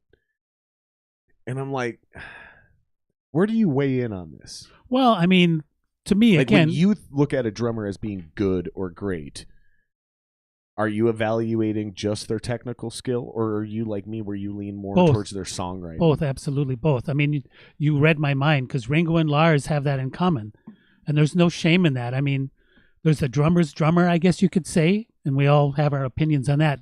Now, someone that says, who would you put in that category, just for context? And for we're what? not trying to start fights here. The drummer's drummer, because for me, that's the dude from fucking Dream Theater. What's his name? Mike Portnoy. Okay, Well, to me, that's a drummer's drummer. He's not a prolific songwriter from a drumming perspective, but he will run circles around me or most drummers. Well, you know what? On technical proficiency. A drummer, for me anyway. Would you agree with that? Yeah. I think a drummer that I consider really like astronomically technically aware and comfortable with that and writing song is Stanley Carey from Tool. Because, I mean, for a lot of it, I mean, he writes a lot of that music. Okay. And his drums are like, first off, a lot of times, what the is going on here? I mean, so he's a drummer's drummer and a songwriter's drummer. Yeah, I mean, or he's the just listener's drummer. Yeah, and he's the best of both worlds. You think? I think he embraces those on such a natural and very. Why doesn't he get level. brought up more? Because you're right. Well, because perhaps he is a songwriter's drummer, even though I mean, for me, and there's people that play Tool music. They're in Tool tribute bands, and Right. I was in bands where when I was going overseas, I joined this band, Kelly Nicole, by the way, and they said, well, we're just going to do my original songs, A Perfect Circle, and Tool. And I go, okay, great, just give me the tunes. And I said, don't let the first one be Schism. And she said, the first one we're going to do is Schism. I go, dang it. You know? Is that the Yeah. So, you know, but it was great because I wrote that all out. And I remember giving my chart of that to my teacher at the time, Elliot Fine, because even though he was brought up in the jazz age and worked for the Minnesota Orchestra as a percussionist, he was always hungry for stuff. And so I said, show me. And I go, okay, here's the chart, you know, and he totally dug it, you know. And then there's that bit on the end where it just sounds like those kicks are like they're like an engine not starting, but it's all specific. And you know, syncs up with that. Yeah, I know exactly what part so you're talking it about. was really fun to try to, because I went through like, no, that's not it. And I listened to it. I go, that's closer, but still not it. And finally I got it. And we used to play that music. But the thing is too, it's like he is somehow, his nervous system and his imagination and his creativity is geared for that. That's one of my favorite things when people from jazz and classical music and like what I would refer to as kind of like a music nerd, right? They're typically not always, and I mean like almost like the theater level, like the old school, like they didn't really even get into classic rock that much, right? Like maybe a little bit. But all of a sudden, you bring them some really cool metal, and they're like, "Oh wow, this is really impressive!" Like, sure, because they're looking at it like it's Mozart or whatever, and they show a new level of musical appreciation for it that even big time metal fans. Well, that's what don't happened with really me. Understand? Because coming from a jazz thing, just missing rock and roll, and the reasons I went. It's over one of my there. favorite things about music right now. Go ahead, keep going. Yeah, because I remember I bought. When I was on the road with the Russ Morgan Orchestra back in the 81 or something, which was hotel big band music from the late 30s. Anyway, I remember I went out and just bought on a lark, I Want a New Drug by Huey Lewis and the 1984 Van Halen album. And I was listening to that, and I knew those bands existed, but I said, the heck with it. I want to listen to something that isn't this music. Not that I hated it. I listened to that, and I liked Want a New Drug record.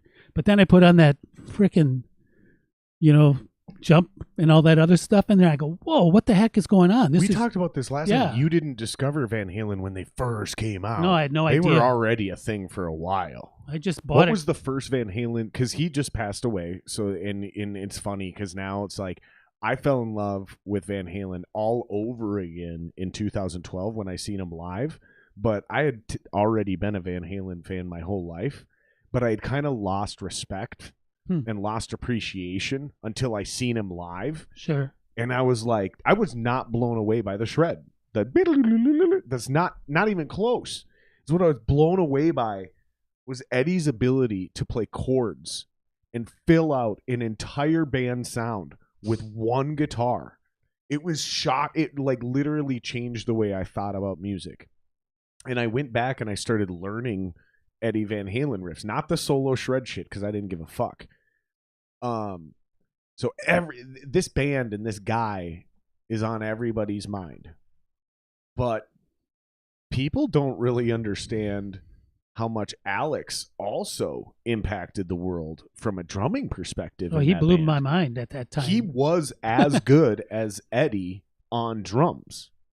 He was the drumming version of Eddie. And his name has been lost in the archives in the annals of when nowadays you ask people in 2020 who are the great drummers of all time. Alex Van Halen is rarely brought up by people my age and younger. I'm almost 40. I'm not a young man anymore, but I'm still young enough to have forgotten about these guys. So this band is coming up now, and there's a big resurgence. The gear is more expensive, right? Because everybody's buying 5150s. The guitars are hard to find now. Which was a great album by them, by the way. Fantastic album.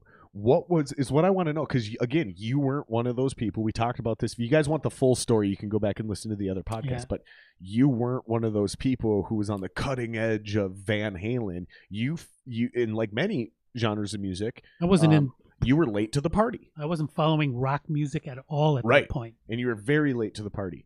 But what is the first Van Halen song that you heard that actually blew your mind? Because a lot of us hear a band for the first time and we go, but then maybe it's a couple of years later, you hear a song and you go, what the fuck is that? And they go, that's so-and-so. I heard about them 2 years ago. Well, what was it for you? What was the first song? Well, when I was listening to that recording via cassette on my little 5150? No, just the Jump album. Oh, I think that's 1984. 84, yeah. I was listening to that, and I thought, Jump was so clever. And then the next song it was good, and I've got, there's a little rhythmic trick there that teases your ear. And I thought that was great. Oh, because you're listening to it on tape, so you're literally listening to it in order. So Panama, at the beginning of that timing still fucks me up with those drums and that guitar. I think it starts on the end of 3. So I can't remember if that's one, or I know Rock and Roll by Zeppelin starts on the end of 3. Yeah, that one fucks a lot of people up. But so you're actually saying it was the song after Panama. Yeah, Jump. I mean, I dug Panama. I thought, fuck, that rocks right away. But then when I got to Hot for Teacher, I go, what is happening here? Because the multi-layer stuff, and the thing is, just the double kick shuffle on that. I go, whoa! And to say nothing of the introduction, which is like that's iconic to me. I mean, I got that written out down at my studio, but. Have you ever figured out how to play that on 2 kick drums? Because he didn't. That's 2 separate tracks, and I know layered over each other. But who's the drummer? Who's the drummer for Dream Theater now? You know who I'm talking about. That one. The guy who replaced Portnoy. Because he used to play that with his feet and then put the other stuff. Yeah. I mean, he's that amazing. Yeah, because they figured out how to do the double stroke on the foot, the heel to toe shit, and he could fucking. You don't even have to do doubles for that. Really? Yeah, you know that bleed and all that Robert Hawk stuff. That he doesn't do doubles on that. Those are all singles on there. You know. Yeah, but when he's hitting it that fast, he's either heel toeing it or he's skip toeing it. I don't remember. I call it skip toeing, but you basically hit it twice. You hit it at the bottom of the pedal, and then you hit it again before it comes up. So you're going did-it in one stroke. So it looks like it's one, but it's possible. I haven't investigated. It's still technically 2. His version of it, but that's potentially a different conversation. But yeah, so that song blew me away, and then I immediately went out to buy video cassettes of them playing live, and then that's where you see the big drum solo. I just thought, I got to get off my ass here and figure out some double bass drum stuff. And then of course I'm at the time in All the Pretty Horses a little bit later, and I hear Tool more or less for the first time, and I go, what's going on there? And then I hear Joey with Slipknot, and I go, oh my God, it just threw me overboard. I'm going down. I said, whoa, drums have exponentially advanced and increased in like all the options. And so it's just all that fodder for trying to figure out, at least be able to contend with some of it. Like the drummers we mentioned before, like John and Josh Fetzik and cats where I go out and sing. I mean, even shit. There's a new group of drummers that we haven't talked about, like Tim Java. I don't even know who that is. So. You should. Yeah, like that's the guy, like that motherfucker, like all these guys we've talked about, the Copies and Gensmers and all those, Tim Java is at that level, and he has something a little extra too, because he has this ability. Before you leave here, I'm going to play you a couple songs by them, because he does this one thing in a couple of their songs where I swear to God, he's playing a perfectly synchronized, if you count the timing of it, and it's like it starts off in a juxtaposition, then moves to a roll. But I swear to God, the only thing is everything stays at the exact same timing and tempo. But I swear to God, he changes the tempo of his kick drums while he's doing it. Okay. And it's so perfectly executed. It's like, dude, oh my God. That guy, and then sure Greg I'll have Erickson. That same reaction. Greg Erickson's another one of these guys too. Greg Erickson's the original drummer from After the Burial. I know who. Yeah, and I had him on the podcast recently, and he said, I asked him, so let's put this to bed. Why blah, blah, blah, blah. And he goes, they just got too good for me. And it's just like, I mean, I know how good they were, but he's so good. I find that just so hard to swallow. That's a hard, because he's so talented. And those are guys that, when we bring up great drummers in this town, those are two guys that often don't have their name dropped as often as they should be. Because Tim Java and Greg Erickson are absolute fucking monsters on that instrument. Well, yeah, and I've Gallows Burden, I'm sure you played with them, because Dying Euphoria played with them. I mean, that was wow, great. That guy, neither one of them fuck around. Well, that's true. I mean, there's so many exquisite drummers just around here. It's kind of weird, ain't it? It's wonderfully unnerving, because you just don't want to be lazy. You know, but the last thing any of us, I'm sure, I don't want to speak for everybody, but we don't want to get on the... Are there any other drummers we've forgotten about that we should give a shout out to? Well, I'm sure. Locally here? Like current bangers that people need to know about? I bet there's other people that are more qualified than I am, as far as being in the scene, especially the last year. Could mention. What was that kid that drummed for B for a while? I want to say his name's like Justin or something. I heard he's in something recently. That kid's a banger too. I gotta investigate that and figure that out. Yeah, sadly I'm a letdown in that area, and it isn't for lack of respect, because a lot of times I'll see people playing or putting up a thing, I go, wow, that shit's off the chain. Mind blowing. Right? But then the name, and if I need to recollect thing, part of it is being 66. A lot of that stuff goes in and it just sort of fades away a little bit. I'll tell you what, your mind may be going, but you look great for 66, because I would have never guessed 66. Yeah, March 5th, bitches. I love it. It's awesome. Listen, we've been going almost 2 hours. Do you want to take some questions and fucking... Sure, get some of that going? I gotta take a pee break here. Guys, throw your questions in the chat for Jen or for me, I guess. We're gonna take a quick break. I didn't get any authorized stuff that I could upload, so I'm just gonna play my little demo. I think you've heard this already, but we're gonna take a quick break. Throw your questions in the chat so we got something to immediately jump into when we get back. I hope you guys enjoy this. If you've heard it 1,000 times already, I apologize. I mean, I sort of apologize, but whatever. We're doing what we do, right? Right. That's the wrong screen. We got to go to this screen. There we go.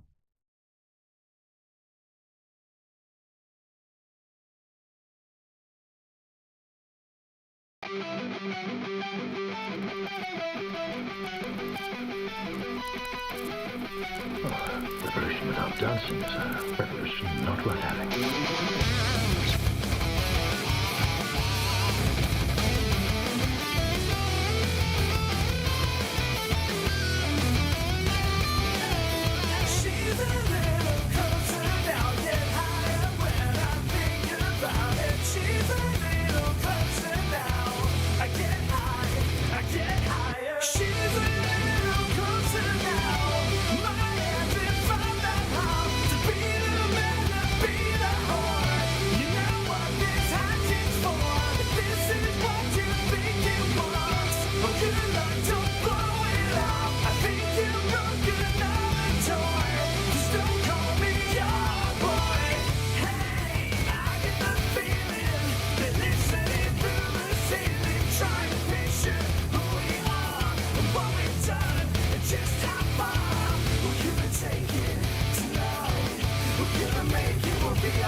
right, so that's that.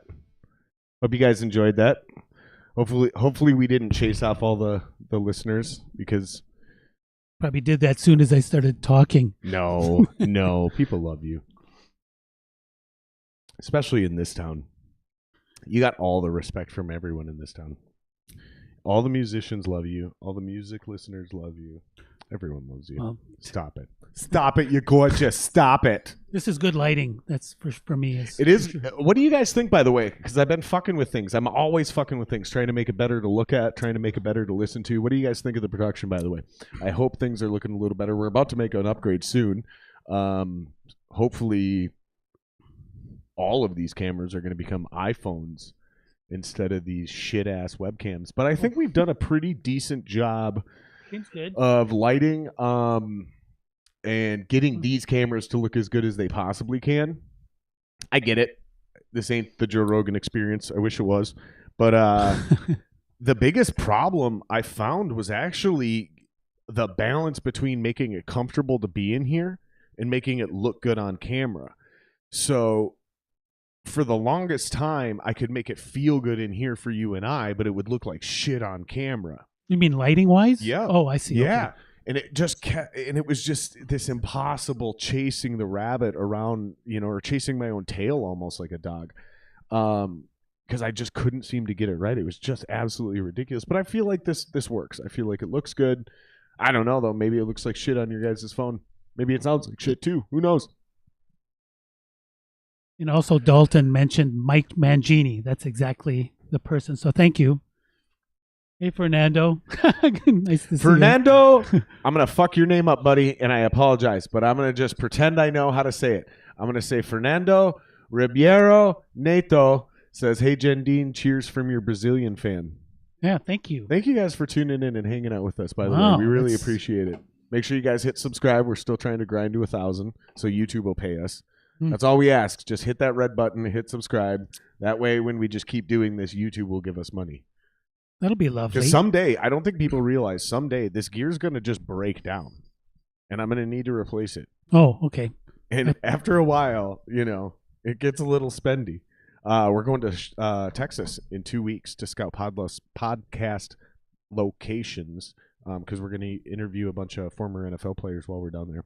Lovely. And then if we get enough subscribers and Patreon support, we're going to try to do the same thing. We're going to go to L.A., and we're going to interview a bunch of bands out there. Patrick from 93X said he can hook me up with Tesla, Deftones, and Papa Roach for starters. So Not shabby at all. no, I know, right? Like we're kind of crossing like 3 different gamuts of Patrick awesomeness. is so cool. He's yeah. honestly, I would have quit this podcast in September or October. I was super depressed. And it wasn't going well. I wasn't gaining subscribers. Nobody was watching, or at least I felt that way. And he reached out and he's like, dude, I'm a big fan, blah, blah, blah, blah, blah, blah. And I was like, man, this dude did this for a living, like for real. Sure. So if a real professional is saying like he likes what I'm doing, maybe I should keep going for a little bit and see how this works out. So big shout out to Patrick from 93X. That's how we know him. His name's Patrick Olson, lives in California now. And Well, he would actually, obviously he'd be at shows that either I was at or I was playing at, and he was always gracious. He'll never admit this, but he single-handedly launched entire careers in this town. I don't doubt that. He'll never admit that. When he comes on the podcast and I say that, he's going to be like, no. And I get what he's going to say. Like, I already know it. He's going to be like, they did all the work. I just put their music on the radio. And it's like, yeah, dude, but exactly. Like, there's a lot of bands that put in all the work and no one puts them on the radio. That's the point. That's what I'm getting at. He was a very, very gracious dude to a lot of us. And I think our town and like bands like American Head Charge. So I'd say, when did they come out? Like 97, 98 through 2008? Sounds like that. I always equate things to the Horses and Harsh. Yeah, as to the time I do frame. too. Yeah, So- like what band you were in when stuff started happening. I mean, Exactly, me otherwise too. I'm not good with just the numbers. And then I have to go like this. I have to go, okay, wait, no, that happened. I was in this band. And when I was in that band, I was this age. So if I was this age, that means it was this year. I know. Yep. It's sort of such a a roundabout way to get there. Hey, okay, we just bonded on something very deep because there's 30 years between us. Yeah. And we do the exact same math. That's amazing.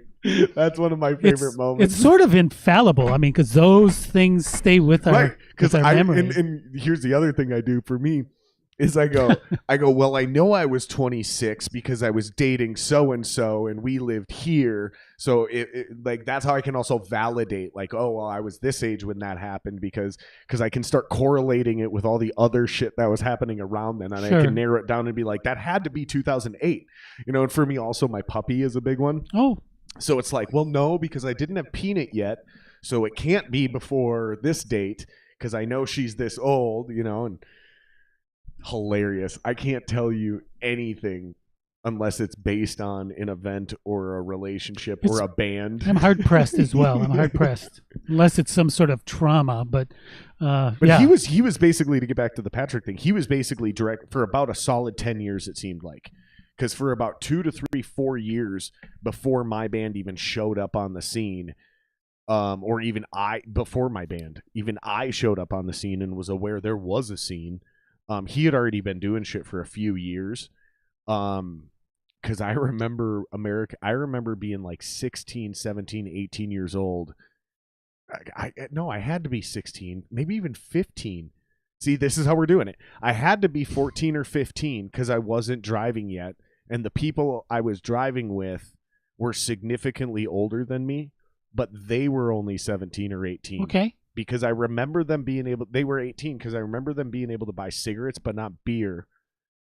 And I remember us going to meet somebody to buy alcohol for us. And so I had to be 14 years old and War of Art had already come out. Okay. So that means if I do that math, not War of Art, their first one.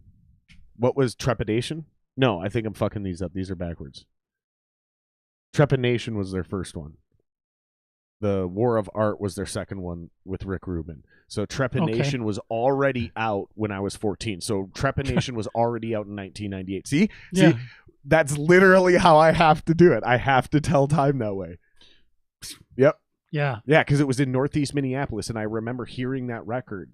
People were like, because they knew I was into music, they knew I was trying to do the band thing, and they knew I was into metal, and they're like, "What do you think of these guys?" And I just remember the first time I heard them, I was like, "Meh, not metal enough for me," because I was a Metallica kid, I was a Megadeth kid, you know. I was like, "Not metal enough for me." Well, we've all. Were you ever a snob on anything like that? I wonder because I think I wasn't. I was just going to say, Fernando, I'll get to your question. But ever since the get-go, because my parents, again, were active gigging musicians. So they just said, keep your ears open, you know. So, I mean, you're going to have things you like, but there's no reason. I remember at my drum, So the short answer is no. My teacher shut me down. You've always been way more open-minded than me. Why am I not surprised? Oh. You more open-minded than me? No. Well, I'm sure. Stop it. Not in all ways, I'm sure. I don't know. I'm your classic Minnesota fucking farm-raised boy in the suburbs. I have my preferences. I went from the boondocks to the suburbs to the city, so I've gotten more open-minded my entire life, but trust me, I was raised in a very closed-minded I mean, I have my penchants for preferences. Like, I mean, probably the person that knows me better than anybody is Tempest, because I live with her. We share our house together. And sometimes, like, since I don't have to, if someone talks about something or music or a subject or something, whether it's good or bad, she gets to hear sometime the unblocked comment that I might have, which generally I feel sorry that I might have been so negative. There's certain things I'm not interested in at all, or that don't hold any allure for me musically, but that doesn't mean I'm not going to do it. What are those? What are the things that bore you musically? Well, I mean, I'm not a big fan of polka music or old time music, and that isn't because the music is those that play it poorly. It's just is something I just have no connection to, and For me, it's like AC/DC style drums. Well, then I was gonna. That simple 4 on the floor. Well, see, but the thing is, you talk about a drummer that's playing for a band. Touche. I mean, Phil and whomever was in that band. Well played, Now, see, Jendeen. Well played. Now Marco's Basement, yeah? Yeah, Marco James. James, right? yeah. Me and Xenia and him and another guitar player, and I'm sorry, I can't remember your name. We're going to do AC/DC music, and I've never done AC/DC music except, can you learn this song and this song for this gig we're playing? And I'll do it, But that gives me a chance to listen to the music with a different ear. You're going to add a lot of ghost notes that no one can hear except for you. I'm just letting you know that right now. But maybe right now, but I'm telling you, it's like... Fair warning. So, I mean, what my approach is going to be honorable to the drum parts as they, for the most part, are. I might do a little thing, but it's going to be in the bag, the pocket, or the vibe that Phil does. So anyway, I'm looking forward to that because I've never thought of AC/DC music as a music that I would pursue. But I listened to it. When are you doing the Marco's Basement thing? I think without Tales Out of School, maybe around May 1st or something. Okay. So for people that don't know what we're talking about, there's a local musician here who does, basically it's like a kind of a cool, weird little... showcase. Yeah, sure. Yeah. But it's not like he doesn't do like a band. He like brings in a couple musicians and they jam and they do we covers. Just throw it together it's with really different fun. people. It's super like underground vibe. It's not overproduced in any way. And it's warts and all. Yeah. Yeah, exactly. There's no edits. There's no nothing. It's live. It's really live. And that's called Marco's Basement. If you're friends with us or you follow us on Facebook or whatever, I'm sure you it'll can be up find there. it. Just search it or whatever. I don't have a link for it in the description, but I'll probably end up putting it up there later. So if you guys are interested, you can come back to this video later, look in the description. I'm sure I'll find the link once they announce it, and I'll put it in there for you guys. We got a question from our Brazilian fan. Yeah. Jendeen, when you do a drum solo, do you play improvisation or something previously rehearsed? It depends. Like generally I never think about it until I start. Maybe just before I'll start, think of a mood, whether I want to stay in the same groove or not. But I pretty much shoot from the hip, and that's from the tradition of my teacher. Is that while you're writing it? No, I just while you're playing it. Just so if someone says you want to take a solo on this song, I'll say sure. Jazz, it's a little bit different. I mean, I don't pre-rehearse pretty much generally anything ahead of time. When I'm practicing things, that just means I'm practicing and putting things in my toolbox that if I want to pull them out, I'll be able to do it and not embarrass myself. With the jazz music, for the most part, I'm just playing over the form of the song we're playing. Would you like a Lonely Blonde? Sure. Is your White Claw gone? I'm not really all that lonely, but I will. So no, I mean, but that said, some of the songs I've been told that it's a good idea to think ahead of time to kind of to plan something out. Like one of my favorite drum soloists is Mickey D when he Motorhead. No matter what and his stuff was, I'm sure he played it the same way night after night. For me, my style is always, the same. My approach and different things I'll do, but I don't put this section into that section to this section. Yeah, I would say for a lot of drummers, that question is, how does the light show get coordinated?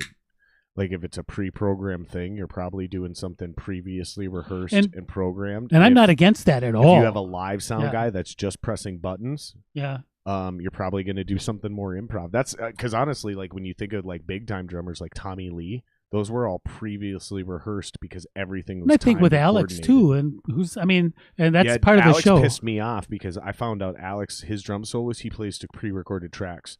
Just on the second half, towards the end. When I seen him in 2012, the whole thing, it was insulting. Huh? It's hard to play with tracks and still play good. I don't know. It just wasn't a real drum solo. Like he played drums to a pre-recorded track. Huh. It just pissed me off.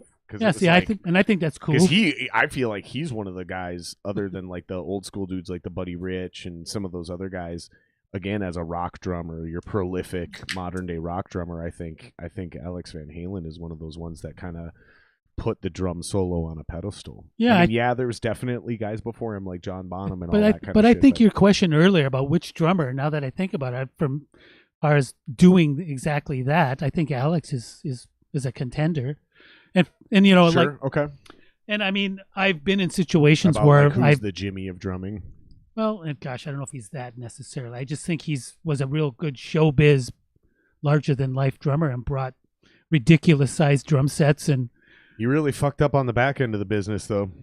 He's a lamenter right now. oh well, He's complaining and bitching, and it's like, dude, you just didn't monetize your personality like your brother and Slash and everyone else did, and you're 70 years old or whatever it is now, and you're fucking left behind, man. Like, we got to adapt. Like, we can't blame the internet, and we can't blame this new generation for not loving music enough. We didn't stay relevant. We expect to just be able to do what we did in the 70s and just put out a record and have the radio make us into gods. Like, come on, it just doesn't work like that anymore. And he's in an article recently like bitching, and I have zero sympathy for it. It's like, dude, you had 20 years to prepare for this. In 2000, the internet took over the world, and every musician and band, including Metallica and even Megadeth, you know, Dave Mustaine has a podcast. That's how much that he's adapted. His old drunk ass has adapted and gotten a fucking podcast going. yeah, well, that's People cool. understand they need to stay relevant. Metallica, Pantera, name any. Coheed and Cambria has a coffee. Metallica has a whiskey. Pantera had something, I don't remember what it was. The Rock has his own whiskey. Like, Alex did nothing. Alex literally just sat there on his fucking royalties and his brand sponsorships and expected the world to keep coming to him. And here it is, 2020, Corona happens, and then he blames the listeners. He blames the internet. Fuck off, dude. I mean, I'm not in his head. But before I get too far afield, I just want to, like Fernando, like one of the things that I do sort of think in my head that I like to use in my far as like going from different moods is if you're playing like a strong thing in just like 4, and then you sort of, you know, it's going to sound so ridiculously simple, is then I start accenting groups of 3 within 4, and then of course the accents of the group of 3 becomes the new quarter notes, and you can do that the other way around as well. So then not only do you have you're grouping them in 12s basically. so like if you're playing 1 2 3 4 1 2 3 2, and then instead of 1 2 3 4 1 2 3 1, then you can start swinging it. You can just mix it up a little, so it just gives you like, you can transition from that one solo that is under, I didn't name it. It says Jendeen Monster Drum Solo. I do it in that one. That's the perfect example. I do that kind of maybe too much just because I like to swing some stuff during my solos as well. Yeah. Not that other people don't, you know, but it's just like breaking up anything that changes the mood, whether it's abruptly or it sneaks in and you don't even know that it's happening. You know, Kevin Washington is a master of that. I mean, he plays crazy. I'm like, when it's hard for me to be next to him because my jaw's on the floor and I keep stepping on it. And I go, oh man, it's just like, I just hate you so much in the most loving way, how he plays. And he owns it. And he's also such a gracious man. While we're on the concept of approach, I have a weird question for you. Keep loading up the questions, you guys. I have a weird question for you. It's kind of a cross-instrument question. So if you're sitting in the room as a songwriter, right? So you're writing original music. You're not just playing along to something. Like, you have creative input. When we listen to bands, who are some guitar players? And I'm saying guitar players because usually guitar players are the main ones writing the actual music we play along to. I get it. We play with the bass player. But, like, who are some guitar players or bands where you're like, man, I would have loved to be in that band and write drums for somebody who plays riffs like that? Well, I mean, within the genre of rock music, it's ironic because one of the ones, of course, Motorhead to say the least, but I mean, Dave Mustaine, Megadeth. Really? I mean, I really like the way his mind thinks, and there's like definite like metric changes that relate, that can be tricky until you just suss out the relationship, and then the transition to those are seamless. And I just love like oh man, that was so I mean, he's like a mentally solvent thinker as far as not just his ability on his instrument, but just the transition of things metrically or in how the math fits into it. And also like, I mean, again, Tool is that way too. I mean, first I have to figure out what frickin' one is, what little like, we're not going to give it to you for a while. And there it is. Oh, maybe not. It's like, stuff like that. Or here's our one, but it's actually secretly on 3. Yeah. Well, I mean, but that's so easy to get like off on that because you can have harmonically where your ear tells you where the downbeat is, but it isn't. Right. As far as the composer is concerned. It's just, reggae. Yeah. Well, sorry, like a perfect lick Excuse for me, that. Sorry. A perfect lick. What is that off of Unlawful Carnage? Lawful Carnage. Right now, that big note, ding, and the piano, do-do-da-do-da-da. Oh, yeah. That thing, that's on the E of 1. I do a cover of that. That's on the E I of 1. swear to God. Have I ever played this for you? Have I ever played this for you? So not your cover of it. I swear to God, I took all of those keyboard parts, every single keyboard part in the entire song, and I transposed them to guitar. Okay. And then I understand exactly what you're saying about the timing because I had to flub it a little bit. Now, when the average person listens to it, no one's ever going to notice it. Everyone's going to be like, that's an amazing cover of Right Now. But somebody like you who really knows I'll tell you how the original, you're going to go, you skipped a beat. And I'm going to go, you're goddamn right I did. Because it's almost impossible for me to figure out what he did and do it tight and make it sound good. So because it's 1 2 3 1 2 3 1 2 3 1 2 3 1 2 1 2. That's that. Boom. It's a bunch of triplets and then a 1 2 1 2, and then to come in and make it all right and tight over and over again every time that part creeps up through the song. Yeah, if you really know timing, you guys, someday you'll hear it live. We're never going to press it on record. I used to cover that song. We will play that song live, but we're not doing any keyboards. It's used to all cover on that guitar. song. I can't wait to play you that song. Remind me, I got to play you the Tim Java stuff from Dead to Fall. I got to play you that cover. And then there's a couple bands. Do you listen to Coheed and Cambria? Yeah. What about Protest the Hero? I'm not familiar. I got to get you that band too. Well, that's the thing. I think you'll dig it. I think you'll really dig it. Well, now that life is returning to us. I think you might like Protest. Oh, I've seen them live too. It's just, I saw them, I think, at First Ave when they came back years ago. Oh, Coheed's my favorite current band other than Metallica. They're so good. Everything about that band. Just heavy enough for me to be like, oh, fuck yeah. But they're like kind of gay a little bit, and I love it. Like he's a little flamboyant, and it's like a little effeminate. Okay. Right? It's not trying to be too serious. Look where, like any rock band, they're always trying to be cool and like they have like one consistent, and it's just so cringy to me. Like I just love how like they'll go from like, we are heavier than all of you, so go eat shit on that front, and then they'll like whoa, and he'll sit. I love it. I love everything about it. It's literally, I think they're the best band on the planet right now, currently putting out relevant music on a regular basis. Good. I think just all around, like if somebody wanted to try to go after anyone in that band on their abilities either, like they don't know the drummer, the bass player, both guitar players, like let's talk about the singer, his range, his power. Like, you're not going to be able to discredit them as musicians. And then as songwriters as well. It's like, you're just not going to do it. Like, you're not going to be able to sit there and actually talk shit about that band with real credibility unless your only argument is you just don't like them. Then it's fine. But you're not going to be able to, like, say they're not good. Right? Totally. Am I crazy? No, crazy? You're not crazy. No, it's... Everything about Coheed is awesome. Another band I like, which isn't really metal at all, is Clutch. Really? They were fucking badass. Yeah. They had just that, like what you kind of said, that attitude, that presence, that. And they also have a sense of humor. They were so cool, and they were good. They're still around. Oh, yeah. But they were something else a while back. Oh, I remember they warmed up for Motorhead. It's like Metallica. Like, they are still around, but they were cooler. Metallica was way cooler in the like late 80s, early 90s. I guess, it's funny because that still, I'm trying to think.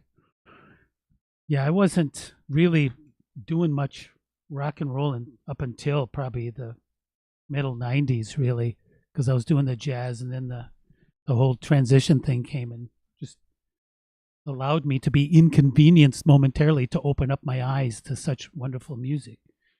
Fernando asks, do you still have your big Ellis purple drum kit? Yes, I'll be buried with it. Yeah, no, I still have it. I use it on occasion. Basically, I haven't used the whole thing for a long time, but my rack, every time I sit at my rehearsal space on the drum riser, my rack board is right there, and it's saying, "You bitch, you better." You fucking I'm bitch. just waiting for you to destroy you. Who the fuck do you think you are not playing me? I know. Well, the kit that's set up at the rehearsal space is exactly that same size, and it's on a Gibraltar rack. The pearl rack is for the purple drum kit. But my Ellis drums, I mean, that drum set, my big band kit, my jazz kit that I got from Tim, favorite drums ever. Yeah. Fuck, I had a question for you, but I forgot. I actually contemplated this too. I was gonna say, before we ask Fernando's question, I want to ask a question real quick, and then I was like, no, that's a dick move. We'll do his first, and then I forgot mine. His is in writing. I should have put mine out there first because I totally forgot my question. It wasn't like necessarily that important or anything, but is there anything else you got coming up that you want to plug? Well, not that. I mean, we got Marco's thing. I'm going to be doing something with Heartless, some one-off. Do you have? Where can people go to follow you? Just so Facebook. They can keep up on your shit. Just do Facebook. I mean, I've never really. Other than that, I don't really have another place to go that's specific Jendeen, I guess. How come you never started your own website?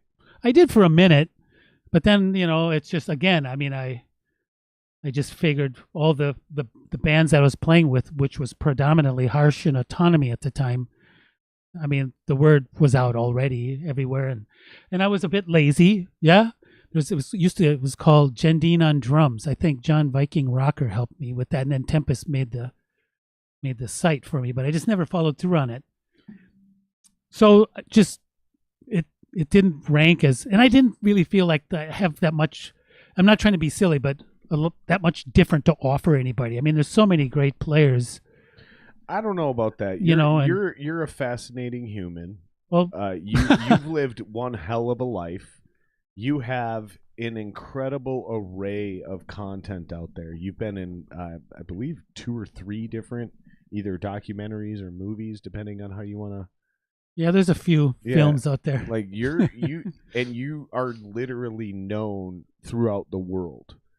I think maybe in some. I think it would behoove you to at least consolidate all of your everything that you've done and plan to do onto a website.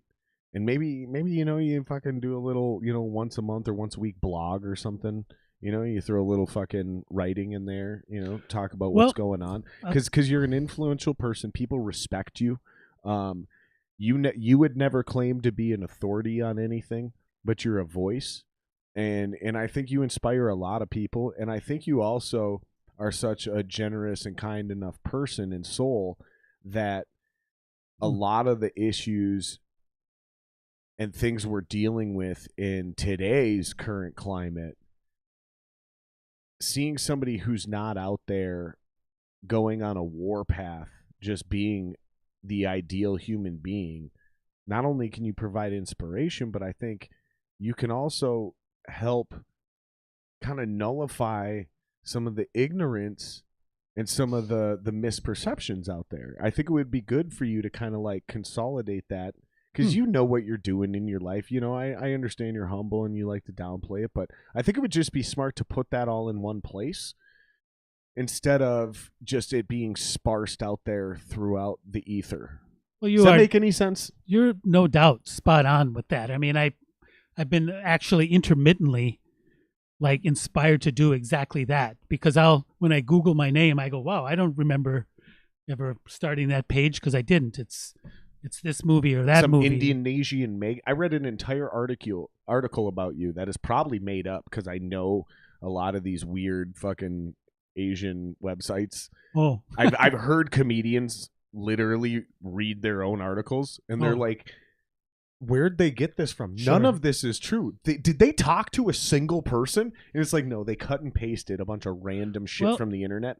But I read one about you where I was like, there's no fucking way this is true. wow, that's interesting. Like, it was so preposterous, I can't even tell you any of the shit that was in it, because it was so, I like quit reading halfway through. It was some Indonesian webzine about fucking what was it?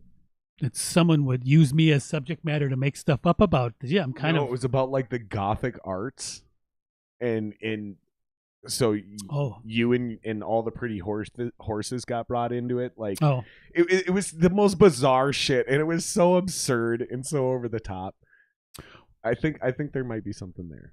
Oh, okay, yeah, I know that if I Google my name, there's stuff in there, and I go, wow, that's not anything I've ever thought of or did, but that's just the internet and those crazy scamps out there, some of them. Plus you own that name, basically. Like for me, unfortunately, this is going to sound a little rude, please don't unsubscribe. If you Google my name, Jared Singer, the first thing that pops up is some fat fuck doing poetry. Oh. And he's gross. It's gross. Well, there's a niche for everybody. All of it's gross. Like he's gross. I find poetry in general to be cringy. Like, it really, like, ugh. I don't know what the fuck it is about poetry that bugs me, but it makes me cringe. It makes me nauseous. Like, I don't know what it is. I can't explain it. There's nothing wrong with that. It's an honest thing. I mean, I don't feel that way about poetry necessarily. Like, it's like our theater monologues. Oh, sure. Like, I mean, yeah. Oh, how the wind blows. Like, I'll give you one theater monologue that is, I auditioned and I actually got a role. That sounded like Peter Cook. I got a role. I got a role in a play in high school. I needed this fucking theater credit, so I had to get into this class, and I did a monologue. I'm not going to do the whole thing. I'm just going to do the first couple lines from, it was from Monty Python. I thought that, yeah. It was, oh Lord, you are so big. Yeah. So absolutely huge. Gosh, we're all really impressed down here. I can tell you. That's all I'm going to do. But I did that entire monologue, and slowly, no one knew what Monty Python was except for the theater teacher. Oh. And as soon as I did it, he just like dropped his head. But by the end of it, I had the entire fucking theater class just rolling, dying, laughing, and even he was chuckling. Yeah, that's a win right there. Yeah, I got my fucking credit. That's all I'm going to say. High school was a bitch to get through, but there's ways to do that shit that's awesome, and it's if you go with the humor. But poetry, when they get like serious and dramatic, it shit just cringes me out. You know, the other thing that bothers me a lot, tell me if this bugs you. Because we've already established you have a more open mind than I do. Here's the other thing that creeps me out. You're hanging out anywhere, okay? But I'm going to use the bar because this is where it's happened the most. You're hanging out at the bar. With me, it's always been another dude, okay? So I'm hanging out with some dude, and he goes, hey, man, listen to these lyrics. And maybe he's talking about some fucking weird Bing Crosby song I've never heard of, or maybe he's talking about some lyrics he wrote. But he pulls out his phone and sings the lyrics a cappella directly to you. That shit, again, literally makes me nauseous. It makes me so uncomfortable. Like, I think some people would describe it as like a panic attack, where I just want to punch these people in the dick. Like, I just want to literally just punch them in the dick and just get them to stop. The other one is rapping. So you're a gamer. We talked about this before the podcast. When I'm gaming, guys are like, hey, yo, I'm a rapper. Let me spit this flow to you. And I'm like, for the love of God, do not fucking rap to me right now. Do not rap to me. Don't do it. Like, if I want to hear your music, literally send me a message with a link to either your YouTube or whatever, and I will listen to it. But do not, and this happens in public too. Like guys want to just like rap to you. Poetry, a cappella singing, theater monologues, and rapping. I swear to God, they make me so uncomfortable. I like get sick to my stomach. Well, Is there? I'll just tell you how. Am I insane? Well, you're you. I mean, that's not what I no. asked. Well, who am I to judge what that is? Don't be nice. Fernando, I'll get to that as well. Well, for me, if someone, during gaming, I'm nobody to them. They don't know who I am. Why would they? Like you're like a. Well, usually we're in a PR. party. We're like chatting, like we're playing Destiny or Red Dead or something. You know, we're all talking. Oh, I love Destiny, but the thing is, like, I'm not a person that's involved with. Really, that I have the capacity or connections to extol or further anybody's career. Now, if I'm sitting at a bar and someone comes up and wants me to hear their song or whatever, maybe I'm not into it, but the first thing that crosses my mind is like, well, of all these people here, you chose me to come up and share something. And obviously, I'm not a big mogul, so sure, I'll have a listen, you know. You're so much nicer. Well, than it's because just it's usually for me. It's like it's not like they walk up and it happens that way. Like we're hanging out for a while and like we're just like having a normal night, and then all of a sudden like some dude is singing to me in a bar, and I'm like, what the fuck is going on right now? Like, dude, like this is so uncomfortable. Well, I mean, history is filled with people just busting in on someone's comfort zone to do exactly that. You know, I mean, Alice Cooper did that to Frank Zappa. Showed up at his house at 8 a.m. with his band, and he said, "You got to let us do it." And he goes, "Come back later." No, do it now. So, I will tell you this. There's one person where there's an exception to everything I just said. It's a guy. He's a homeless dude downtown, and he wrote a bunch of poems. Okay, and he's homeless, but he spent the time and energy and money to write his poems down, get them typed out, print them out on paper, fold up the paper, put them into stapled booklets. Sure. Right? And he walks up and he goes, "Hey, listen, I write poetry. I know exactly who you're talking about. Can I read you a poem for $1? Or if you like my poems, I'll sell you the whole book for it's like $3 or $5." Immediately I was like, yes. Because now this dude is like, can I perform my art for you? Okay. It's a totally different vibe than me hanging out with somebody at the bar or gaming and they're like, "Hey, yo, I'm a rapper. Let me spit this flow to you." Like, no, dude, come on. Well, granted, like, the atmosphere is totally different. Yeah. Totally different. And this guy presents it as, I want to perform my art for you and I expect to get paid. Are you down for this? There's consent straight up out of the top. And you can just go, no, we don't have time. And I seen him do it. Like, and then he walked up to me and I was like, fuck yeah. And he did it. And I was like, that shit actually is dope, dude. And I will give you the $5 and I will buy your poetry book. No, I never read another one of his poems. I'm not a great human being, but like it was the way he did it. It was great. No, we'd run into him, especially downtown when I used to do that youth. Fuck you, Dalton. I know, I saw that. Am I insane? Well, you're you. Fuck you, Dalton. I love you, buddy. That's my guitar player for the listeners. Well, I can tell you guys have a connection. I love that guy. It's obvious. Yeah, he's a fucking communist, but I still love him. There's a lot of nice communists, I have no doubt. I know. He's one of them. And then like someone I more than tolerate him. I love him. Well, there you go. He's literally like a brother. He irritates the shit out of me, just like my other best friends. All my best friends literally drive me nuts.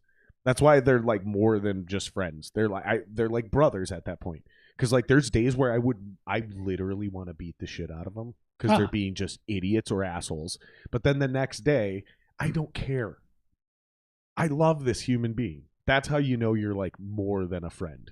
Like, yeah, because I would never murder my brother. I would never seriously injure my brother. Kind of your family, your inner circle. Right? Those that understand us the most can even be in a brother situation irritating. Where you get in fist fights. You're never actually trying to kill your brother. Yeah. Yeah, you're in a fist fight. You're slugging each other up a little bit.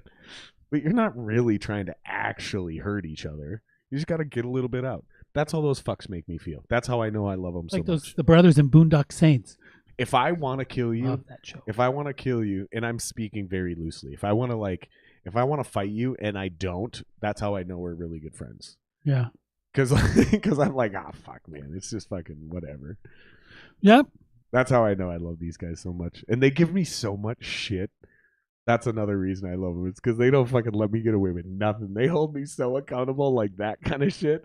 Am I insane? Well, you're you. he heard that context and immediately fucking ran with it. Because you did say it that way. I did, yeah. But the way he's saying it is totally different. Same words in quotes with the right emphasis on the right word, and it has a totally different meaning. Fuck you, Dalton. I love you, dude. I had another question for you, but I forgot. While you're thinking, I'm just going to answer Fernando's again. It happens a lot. Sometimes, you're playing where... Oh, we got to read it out loud for the listeners because they can't see it. Oh, that's right. So on any of your live gigs, did someone request a drum solo from you?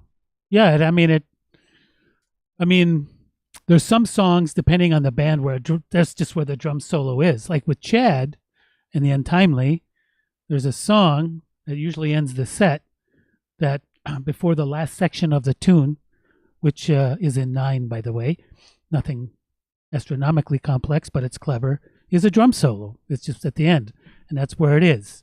What I'm going to play, I really don't know.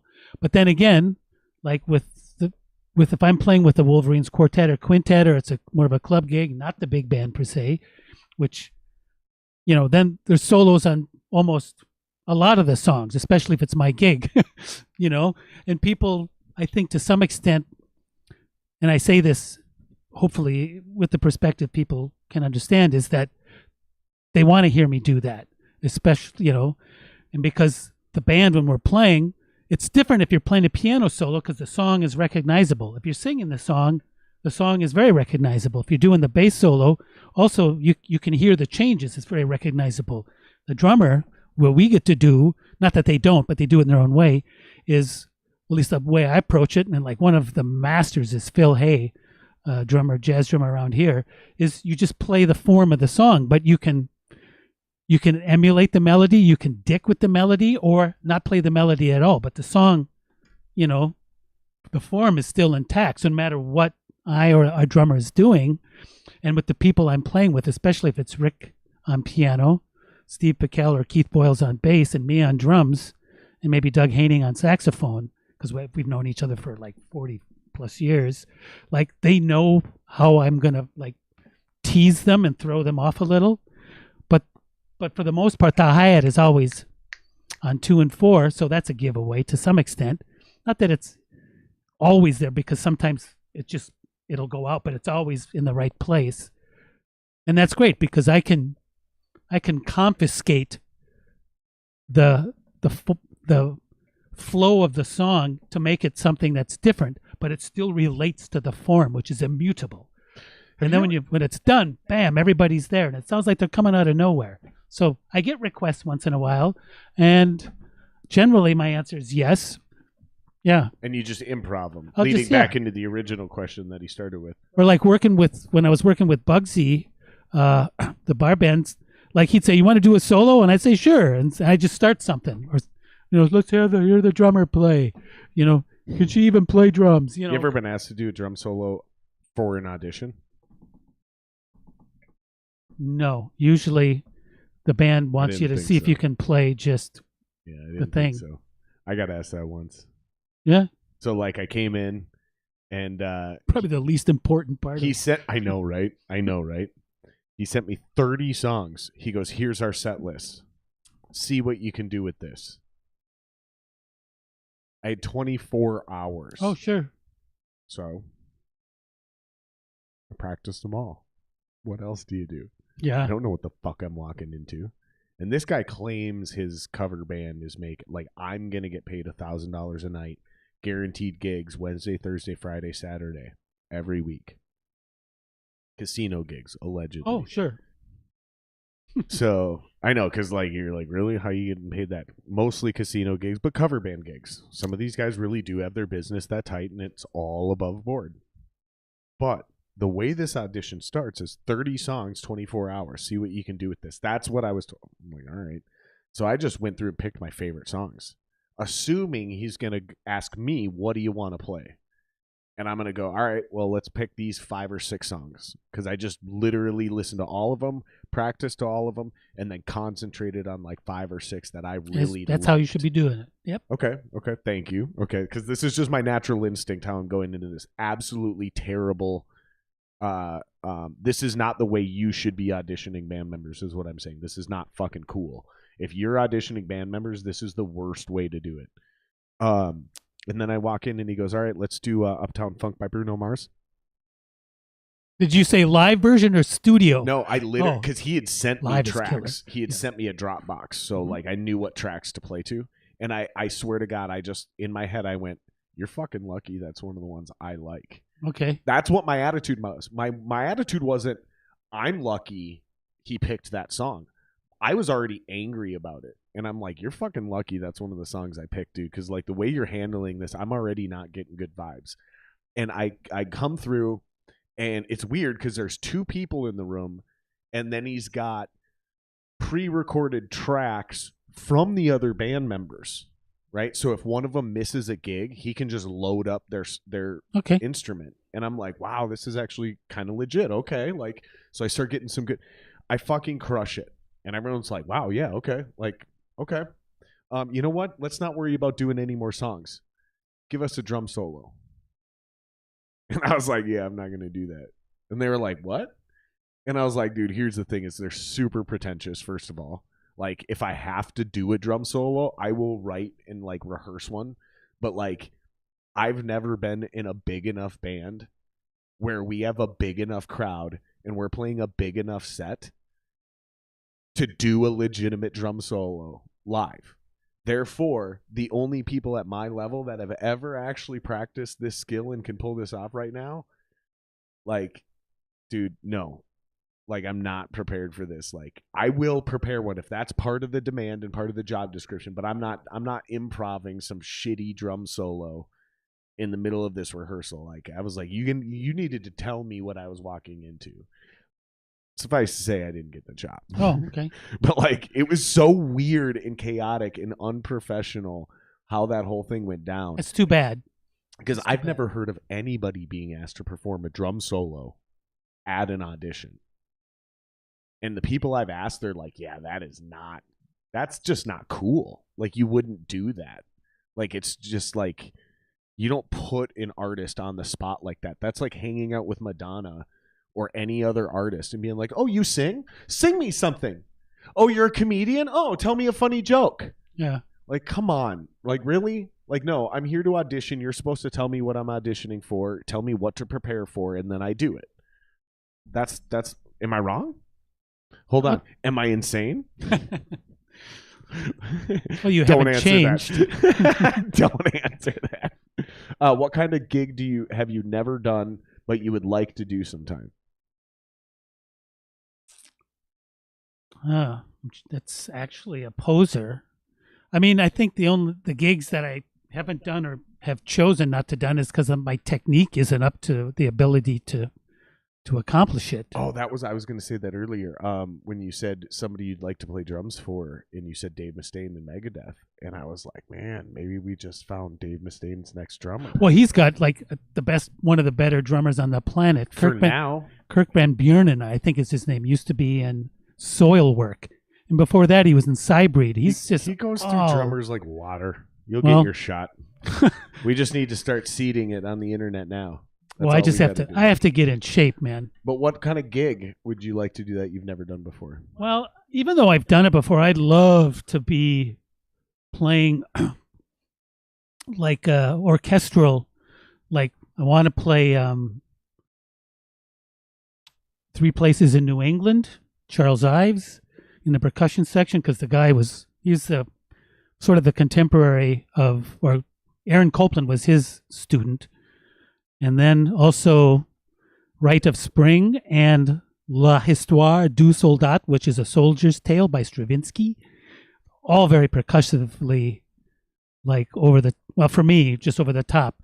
When I was much younger, I played in orchestras and stuff, and we touched on some of that stuff. But as far as music styles that I've never done, I've been really lucky and alive long enough to do At least, unless someone could think of something, and I bet there's something I haven't done. But like, I'd love to be able to play along to most Nile music, but I don't have the chops for that. I was maybe getting close before COVID, yeah. But man, I think I have to restart again at AC/DC actually.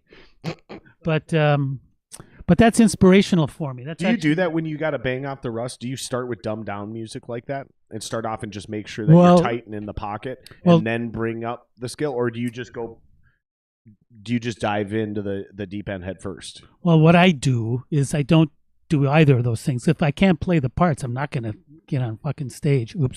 Frickin' stage. What I do is I start drilling my ass off. We're on the internet. You can literally say and do whatever you want. I know. It's just they not can't my even jam. prove where we are right now. Oh, okay.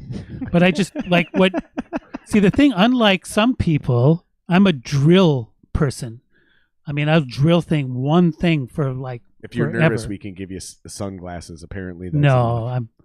I can't hide with my larger than life personality. I got these. Those are really nice sunglasses. If you're really nervous, put those on, and then we can just say it's not you. It's like burn notice. If you have glasses. sunglasses on, apparently that's enough on the internet. Oh, okay. But yeah, it's just I want to get back in shape, and now that playing out in public is looming in front of me, you know, I'm quite keen on spending more time on my chops. I mean, I've been working from home for the most part, virtually with my clients, which are vulnerable adults. And so when I'm done with that, I set up my iPad so I can see them on the screen, and it's set up on my practice pad at the end of my bed in front of my TV. So when I'm done, I put that on. Tempest just got me a metronome for my birthday. I pick a thing, and I just start working on my drills, you know? Interesting. And like we said a long time ago, it's interesting that you still have that regimented discipline. Oh, so it's worked for me. Is all, you know, and it's not everybody's. I think a lot of us got knocked off of that routine when COVID happened. Like once we were working from home, we were fucked. Like everything got snowballed. I have certainly not been as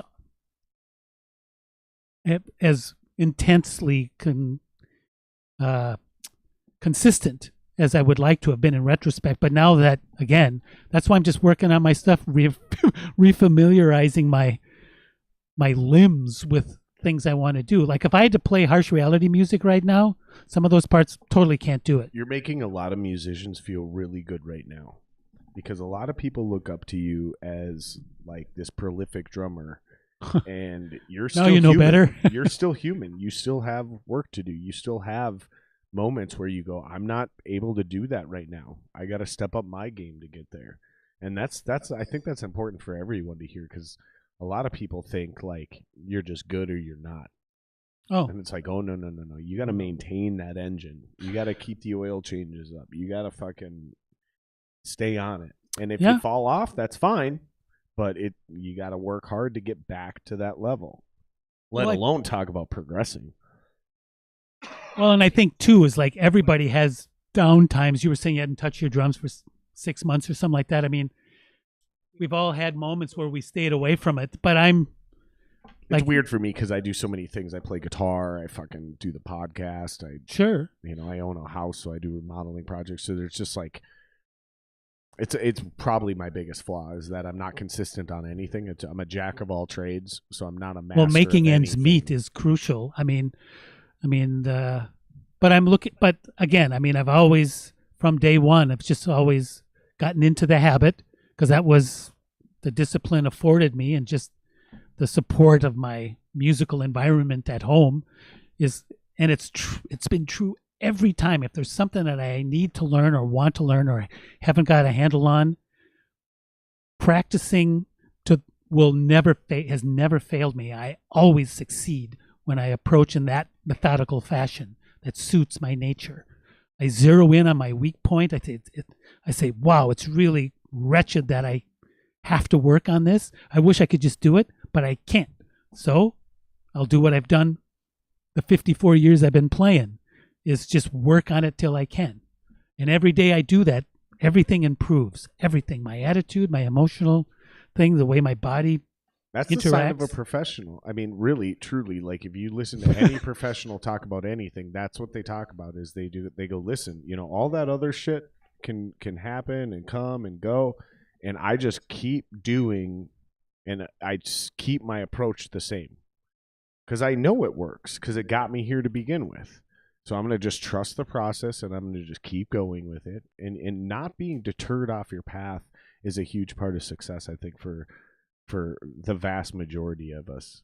Well, it's also I'm selfish. I've, like you have mentioned so graciously, is I'm considered good at what I do, and the last thing I could ever accept is like, wow, she's really gone downhill. I mean, which is, you almost feel a little responsibility. It's massively important to me. I mean, I have a standing that I have received from people that I admire.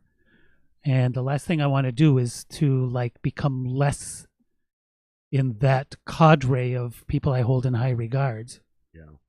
Yeah, I don't want to suck, basically, is what it is. And right. We're all the same like that. None of us want to suck. Yeah, and for me, one of the big things, it's basically the same thing, but the way I've always phrased it is the people I look up to and respect, the biggest dream is for them to be like, dude, you fucking rock, bro. Yeah. And have it be genuine, not just some falsehood because we happen to play a show together that night, but because when it's genuine. When somebody's like, dude, you fucking rock. Getting that compliment from a musician that you think rocks, that's, for me, that's it. That's the top of the mountain right there. It doesn't get any better than that. If there is anything that's better than that, if you're going to make the argument, it was, and I'll probably never experience this now that I'm not a singer anymore, but the closest thing to this was when you'd be you're a tortured teenager or in your early 20s writing fucking stupid lyrics, right? But they only mean something to you. You're not even very good at them. But your band gets to the point where you start playing big enough crowds where there's people in the crowd singing and screaming your lyrics back to you. That was a pretty insane moment because when they know the lyrics, sure, there's something, and no other musician can relate to this. Guitars, drums, you see somebody sitting there air drum and it's that's awesome, yeah, cool. But when it comes to the words and they're singing your shit back to, it's a totally different thing. I can only imagine. I mean, I've seen that happen from the drummer's thing with Harsh, of course, Harsh Reality. And then I had a couple friends when I was playing with the horses at the Urban Wildlife. It was just we were big then, I guess, just slamming. Joe Spanbauer on the sound, who I love madly. I'm still trying to get him on the podcast, by the way. Oh, I just talked to him today about it. I finally asked him. Tell him that I know he's going to say no. Jendeen says it's a must. I haven't even checked his response, but I will literally quote him that. I will say, Jendeen just got done, and she said, it's a must. You have to come on. Do you endorse that statement? Absolutely, yeah. Okay. Joe give me this in the camera. Give me this. If I don't talk, it'll switch to you. No, I just look into this camera and say, Joe, you motherfucker, you got to come on the podcast. Well, Joe, you really need to come on this show. Otherwise, people will throw these slang terms at you, which probably aren't too far from the truth of the matter. But you so have to come on the podcast with Jared, and you can tell stories about us. Joe and I have some history too, and I love it. I love it. Yeah, no. When I think about Joe, man, you didn't call him a motherfucker. It just doesn't work for me. But I'll take it. You are a motherfucker. He is a motherfucker. I mean, there's no doubt about it. He's my first booking agent, my first real booking agent. Okay. He basically gave me my shot in this town. So when I call him a motherfucker, he knows. Oh, I know. He knows deep down how much I respect him and love him and how much I owe him. Literally, if you go down to first principle level of thinking, I would not be doing this podcast if it weren't for Joe Spanbauer. This wouldn't happen if Joe doesn't give me my first show in that Battle of the Bands. Because he actually rejected us and refused to book us, but he was like, I'll tell you what, if somebody cancels, I'll call you as a reserve. And sure as shit, first round, some dude hurt his back, and we got called last minute, and then we won that first round, and then we won the second round, and we made it all the way to the finals. And then he was like, I think you guys might have some potential. I want to book you guys. But here's my point. If Yeah. none of that happens, I'm not even sitting here having this conversation with you. Yeah, no, So and- I owe that dude, if you want to really get down to it, it's like I owe that dude as much as like my parents, you know, or God, because there's the seeding moments where without this thing happening, nothing in the future, like some multiverse level shit, you know, you reverse that one infinity stone. Basically, yeah, the timeline changes. Joe's my infinity stone. That's what I'm saying. Joe is one of my infinity stones. You son of a bitch. That's actually one of the nicest things I've ever said about someone. Like, literally, if you think about it, though, if you just remove Joe from my timeline, I may never do anything. I never go on a tour. I never become a legit musician. I never meet the famous athletes. I never do the podcast. Sure. I never... before I even start the podcast, maybe I never even fucking discover the podcast thing. Maybe I never even get into Joe Rogan or Bobby Lee or Bert Kreischer. Maybe I never even get inspired to do these things. Joe, I love you, you son of a bitch. You got to come on the fucking podcast. I love you too, Joe. Yeah, Go on and he the was show. also crucial. It wasn't just to me either, for the listeners, everyone watching and listening locally or even in the region. And there's actually probably a lot of people in the country that understands, but we do have global listeners that have no idea who we're talking about. But my guitar player Dalton, who's also in the chat, and Jendeen knows, and everybody here knows. Dalton throws in the chat. He was also crucial to the -3 success at the time. Never pulled any punches, and that's true. He did this for way more than just me. He's like a Patrick. We talked about Patrick. Single-handedly gave bands their opportunity and launched them. Joe Spanbauer's right, and that's Shannon Brettel, Bill Berry. Is there any other of those old school cats? I know who Bill Berry is, yeah. Even as shady as Bill Berry was and the fucked up things he did, I'll never say anything negative about that man because he also gave that opportunity to a lot of people. And he also gave me my second shot. So when I fucked up the first time, Bill was the one who was like, I still believe in you. And I That's was like, cool. Really? Yeah, Fernando, one of these days paths will cross. Fernando, are you in Brazil? Is that the deal? So you can't make it up here, or are you just not in Minneapolis, Minnesota, so you're not able to get here easily? Like, how impossible is this? Like, what do we got to do to get Fernando to one of your shows? Well, I have to have one in public. It's coming, though. We'll get there. It's going to happen soon. I mean, it's happening. But I don't... How do you feel about half-capacity shows? Because I feel like they're almost, like, antithetical to the entire idea. I'm fine. It's better than zero. I'm fine. You think so? Yeah, I mean I'm going to one on Friday. I'll tell you what it feels like to be in the crowd because I'm not playing. I'm not doing a concert, but I am going to the Stormbreaker A440 Fest. Oh, sure, yeah. If you guys want, you can buy tickets online to watch it live on YouTube. I will be there. But I think wait, no, you know what? They were sold out to go live. It's a $35 ticket. Just search A440 Fest, like A440fest.com. I think you might still be able to pick up live tickets. I'm going to be there if you guys want to come hang out and fucking do some dumb shit. But it might already be sold out again because I think they opened up tickets again because the governor doubled the capacity from 25% to 50%. But it's a $35 ticket. If you can't buy regular tickets, you can watch live. But I'm gonna go see those guys in a live concert at 50% capacity at best. And I'm gonna tell you guys what it's like. I'm gonna let you guys know. I'm gonna let you guys know if the vibe is right. Because I'm gonna be honest. I've been in bands. I've been at concerts. I've been on both sides of this fence. And if it's fucking cool because it's more intimate and there's less people, I'm gonna be honest. If it's awkward because the room isn't filled, I'm gonna be honest. Well, that's fine. I mean, why would you be dishonest? You know, to spin things because you're afraid of getting criticized. Oh. Well, I don't know. It just depends. I mean, it's definitely... Some people are afraid to say anything negative ever, even if it's the right thing to say, because they're afraid they might lose a couple followers or subscribers. Oh, well, for me, it's like the way to go. I mean, I think the hardest part is the bias that we all have to having a full club. and that, we all want that again, but it's just been, for me, it's been, the way I look at it, as a work in progress.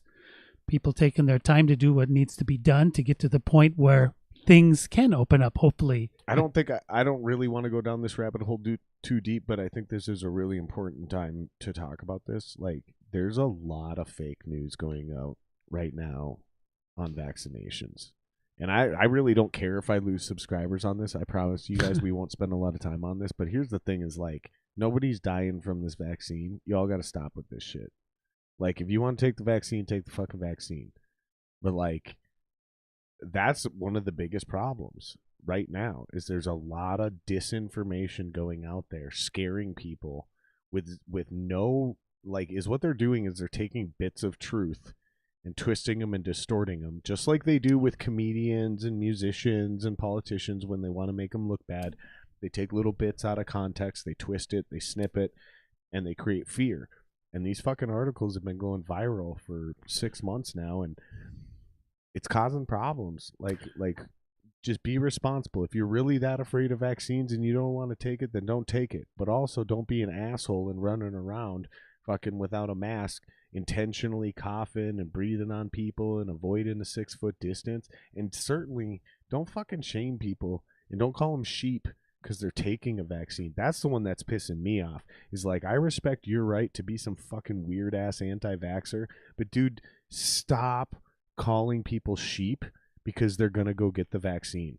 It's insulting and it's dismissive, and you only make yourself look bad if you're calling people sheep in that scenario. Well, not going down too far the rabbit hole. This is the fastest way we get back to full capacity. Yeah, I would just like... We need the herd immunity. We need enough people to just take the vaccine so those few weirdos can do their thing and we're all good. Well, seriously, just like with measles and mumps and all that other shit. I don't doubt that there's people, entities, groups that just want people to be divisive with each other. Far as people calling... I got you, Fernando. I got another version of your question. I'm going to get to it in a minute. Calling me, let's say, a sheep or something or anything like that.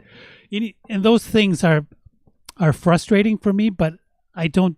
For me, it's like it doesn't insult me because I consider the source. No matter what I or anybody else says that has a different perspective, it doesn't matter if you have whatever proof is, it's not going to be accepted. So that person immediately is off my list of anything that is necessary. Are we sure that's healthy though? Because like for example, and this is an extreme analogy. This is a steep hill, so bear with me. Okay. But if a murderer tells a rapist he's unethical. Say that again? Okay. So we said, so the argument is consider the source, right? So if the source is discreditable, then what they're saying is discreditable. Okay, so what I'm saying is if a murderer tells the rapist he's unethical, it doesn't make the murderer wrong. Just because he's almost as ethical or even more unethical, right? Because this is an ethical debate. What's worse, murder or rape? The rapist lives, but has to live with that trauma. The murder victim, their life has been permanently ended. I'm not asking for an answer on which one's worse. As what I'm saying is in an actual like thought experiment, I'm not sure that just the philosophy of considering the source and then dismissing that opinion, because honestly, some of the best criticism I've got are from some of the shittiest people. Because, and I've actually said this to people. I've actually said this online too. I've been like, you're being a fucking dick right now. And they're like, yeah, oh, look who's saying that, Jared, the biggest dick of dicks. And is what my response is, listen, if I'm saying you're being a dick, think about that. Like, if I think you're being a dick, you're definitely being a dick right now. Think about that. So just because I'm the biggest dick of dicks doesn't mean, like, my opinion doesn't count when you're being an asshole. And I'm not trying to get you in a gotcha moment. I'm just saying, like, are we sure that's the best way we should be? Everybody's different. I mean, don't get me wrong. I mean, I have said to people, you are a big dick, but it just... But you're an also kind person. It takes me a little bit longer to get there. So you're also a very kind person. Well, yes and no. And the other thing is, like I said, Tempest could tell you how I really feel about stuff, but to some extent, I mean, I let off a lot of steam just at home by myself around specific company. But that said, if I would dare say, if that someone knows me at all, I mean, someone coming out of left field that I've never met, I don't give a fuck about. You told that story on the last podcast. Yeah. I'm not going to make you retell it, but the punchline is just watch my set, and I promise by the end of it, you'll be my bitch. If you're interested in that story, go watch Jen's previous. It's episode number 14. But if someone that knows me a little bit, thank you for that. That's a great story, by the way. That was such a fucking great story. That cracked me up so much. And people have texted me about that story and talked to me. It's still to this day one of the most popular episodes we have. I think it's in the top 3, I believe. Still, it's a mystery. Day. And people still text me, "Hey man, I watched that podcast with Jendeen. Like, wow, that was a fucking great podcast. Holy shit!" So I just, yeah, no, well, if you guys are interested, go watch that podcast. Is what I'm getting, because we're not going to retell the same story. So the end of it is really, when I throw down like that, then I think more people go, "Whoa, Jendeen actually kind of blew up a little." It isn't almost like speak softly, carry a big stick. Yeah, I guess. The old Teddy Roosevelt shit. Yeah, sure. I mean, that works for me. I mean, I respond in ways that I wish I did that more. I mean, I don't know if it would maybe intellectually you think that, but I don't know if it would be a good fit, because after all, you are you. It doesn't hurt to try. I mean, I don't need to spend like myself getting tied up on something that from someone I have no idea who they are and don't exist to me prior to that interaction. And it's like, however, in my own defense, speak softly and carry a big stick. That literally translates into Columbine kids, if you really think about it. like the weird little kid that never says anything and then assassinates 37 kids at his own school. Like, no, you know what? I take that back. I do not want to speak softly and carry a big stick. I want to talk loudly and let everyone know exactly what I think, so they never think I'm going to be a mass murderer. That's exactly heart on my sleeve. That's who I am. Nope, I don't want to do that whole thing. I take that back. Well, that just shows. It took me about 40 seconds to figure that out. That's a good point, but talk about a rabbit hole. I mean, the people that maybe are quiet and have guns don't do mass shootings, but the thing is, the ones that do, that's too many people getting killed. It's too many. Right. My question is, because we've had a lot of them lately, my question is like, when we have a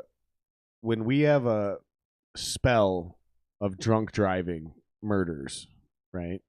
We don't talk about restricting the use of vehicles. We don't talk about taking or making it harder for sober people or non-drunk drivers to drive vehicles. And I get it. I also understand that they're weapons and they're created for one thing and one thing only. But again, it was just 1 year ago today, I shared a memory from my Facebook thing where Dallas and Cincinnati put on their own news that police would not be responding to breaking and entering, burglary, assault charges, like a bunch of shit. And like, so when shit hits the fan, we do not have the ability to depend on the government to actually have a reasonable and reliable response time, or even a prioritization depending on what neighborhoods we're in.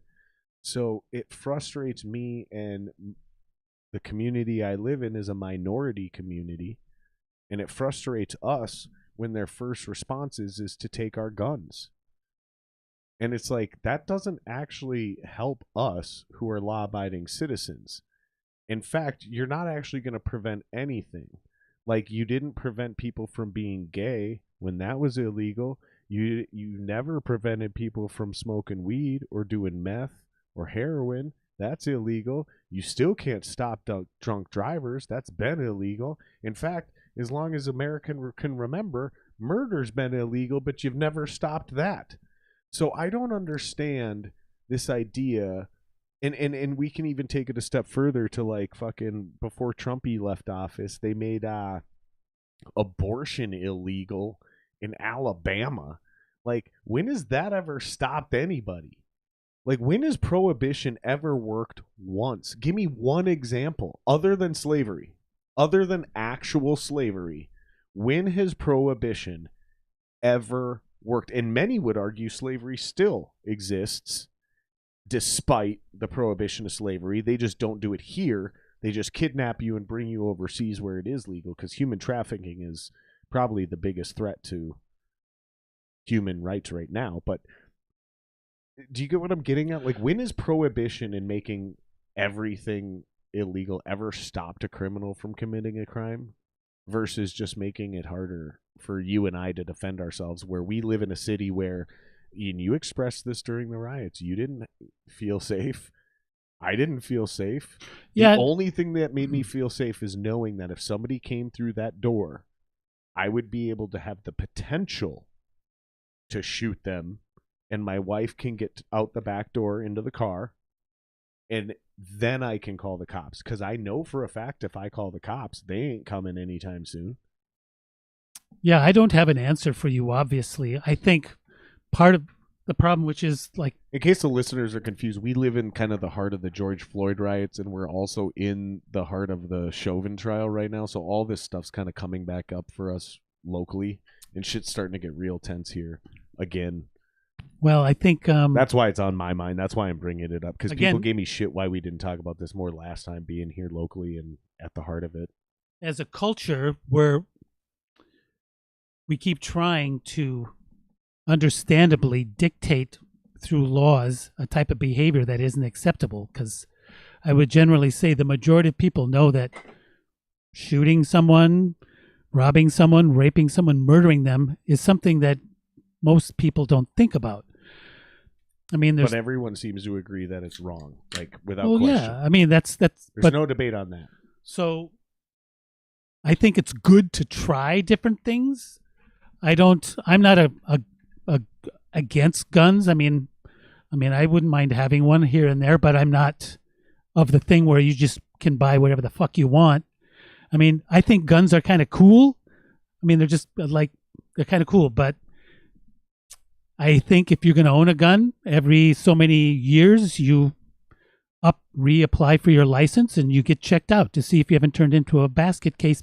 That is exactly already what happens if and only if you apply for a conceal and carry permit, because it only lasts every so long. Okay. I mean, so you're talking, are you saying you want to go a step further into just keeping your guns? No, So if I buy a gun in 1992, name your years, whether it's every 10 years, whether it's every 2 years, arbitrary. Yeah. You're saying you should almost like a driver's re-register, license. reapply. Yep, exactly. And if you fail that aptitude test, even though you haven't committed a crime, you lose your guns? Why would you fail then? There'd have to be specific reasons why you would fail. Okay, but you haven't committed a crime yet. No, well, then you're fine. Just reapply and you'll be cool. If you apply for a gun, let's say whatever that is. So it's not an aptitude test. It's a background check. It's a reoccurring background check just to keep your guns.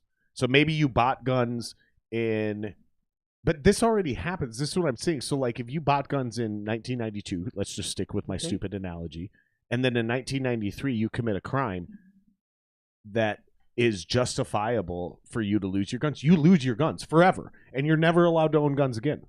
Ever. Well, if you're dishonorably discharged from the Navy, you can never own a firearm. Ever. Okay. Period. So like my question is, because I'm not actually arguing with you, is my question is like, what is being asked that isn't actual? Because and I know you're a gun owner. Why don't? You're not like running around with a fucking pistol, fucking shooting up the neighborhood. Don't get me wrong. Like you're not an NRA sponsor. That's what I'm really trying to get at. But you're also not like, no one should be allowed. We've had this conversation. You're not of the ilk that no one should be allowed to own guns other than the government. I've never heard you say that. The reason I'm saying this though is because like, if you think about it in context, if you haven't ever committed a crime and you haven't done anything wrong, the only arguments I've ever heard of from people wanting more gun control, honestly, I swear to God, from the bottom of my heart, are people that don't actually understand that we already have all of these laws in place, and the laws that we're considering now are literally preemptive. So they want to be able to say you can't own a gun because you're mentally ill. But if you look at mental illness, being depressed can be mentally ill. if you look at the symptoms of depression, grief from a lost loved one is being depressed. Therefore, you are mentally ill. So you could lose a family member, and the government now has a clear line of documented medical conditions to where they can just walk in and take your... This scares me to my core, because at the end of the day, I am not down with enforcing anything on anyone who has not already committed a crime. Does that make sense? Yeah, I mean, again, I haven't... Without being preachy, without going oh, you're stepping on my rights, tread on me. Yeah, I mean, I'm not trying to go that direction. I'm trying to have an honest discussion. I haven't spent hardly much time at all on this particular thing. I would think if, like you say, people have things happen in their life that make them depressed or something. But that said, you would think that rather than just a blanket sort of, well, now you have a diagnosis of mental illness, your guns are gone, there would be... I'm just fabricating this out of like some sort of logic that just comes to my mind. We're doing a thought experiment right now. I'm not trying to get you in a gotcha moment. I'm thinking this fine. through with you as we're experiencing this as citizens. But I would say that's when your therapist, your care team would be in the mix. They're saying, well, it's just a momentary thing. They're doing fine. They're really bummed out. I mean, I would think that there would be some sort of stopgap as far as like if someone says, I really want to run a marathon, but don't check with my doctor because I've got a heart condition. And they say, well, if he runs, he'll have a heart attack and die. Fair, but ultimately I think that should come down to you whether you'd run that marathon or not. I don't think your doctor should have the ability to have you arrested or your freedoms infringed on because they have some authority over your fate. I mean, we're also arguing whether somebody should be able to legally commit suicide. You know, the whole my body, my choice. Like, I'm suffering. I have terminal cancer. I don't want to go through That's chemo interesting anymore. As well. I want to kill myself. So again, this whole argument, all of these arguments are deciding, are we really suggesting that we trust appointed officials, professionals, medical people, the government, and law enforcement to decide and have more authority than the individual? So if for some reason, let's say in a worst case scenario, even me, let's pretend it's me, my dog dies, I'm definitely going through depression. But new community action laws come in, and a jaded ex-girlfriend, I'm married by the way, but a jaded ex-girlfriend goes, you know what? I've seen a few Facebook posts. I'm just going to make a 911 call. And all of a sudden the cops come bursting through my door and take all my guns. That's absurd. But that's actually a real world thing that can happen, because they can say you showed signs of depression. Someone else called in concerned for your own safety and the safety of others. And it could be nothing more than a pissed off neighbor, a jaded ex, somebody who's transphobic, right? They find out they see your cat, they just got a fucking bug out for you. Maybe it's somebody who's also super liberal, right? But they're one of those weirdos who's fucking transphobic, and they see your cat got hit by a car, and they see you fucking lose your mind, and they also know you're a gun owner. And they go, you know what? I'm going to call because that person's unstable. And now your house gets raided by the cops because you own a handgun? Not an AR-15, a fucking handgun. Well, these are the things that are in the real, actual, plausible playouts. There's no way any person can... If we go any further with this fucking shit. There's no way that anyone can dictate the behavior of people arbitrarily doing exactly that at your expense or my expense. There's no protection from that. Right now there is. No, because without a warrant, without you committing a crime or having... No, I'm just saying you can't decide who's going to diss you and make up bullshit. I mean... True, but should they have the ability to bring in legal and government action against you because they dissed you? Well, that's the question we're asking, because we're talking some Gestapo-level tactics. You're talking about your neighbor not liking you or suspecting you and having the ability to Okay, make but a that's phone not call. the police department on their own or the government coming in on their own with no input at all just to take your guns. If they deem that you're mentally ill. How would they deem that? So there's this thing that's being presented to the Supreme Court called the community action. And so is what it was originally proposed as is because if you got in a car accident on the road, the police should have reasonable authority to make a legal discretional decision to remove that car from your possession off of the road for public safety. Well, in 2018 or 2019, a man got in an argument, an elderly couple got in an argument over some stupid shit.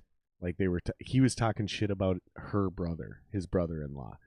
And it's a classic old person argument. So it's over dramatic. You got to remember, this guy and this couple have a flair for the dramatic. So he walks upstairs, he grabs an unloaded gun. The wife even knows it's unloaded, and he just sets it on the table and he goes, well, if it's really that bad, just shoot me and take me out of my misery. No one touches the gun. Nothing happens. But the conversation continues to escalate to the point where dude just leaves. Fucking leaves. Or maybe, no, actually I'm wrong. I'm sorry. She left. He stayed home. The next morning, I don't remember if she went to her sister's or if she went to a hotel. But the next morning, she calls back to see if he's calmed down and if she's ready to come back. He doesn't answer the phone. She calls a few more times. She starts to worry. So she calls the police. The police come by to do a wellness check. And they talk to him. And they're like, this seems totally normal, whatever. But just to be safe, we're going to take you to the hospital and just have you checked out. While he goes to the hospital and he's being checked out, the wife comes home.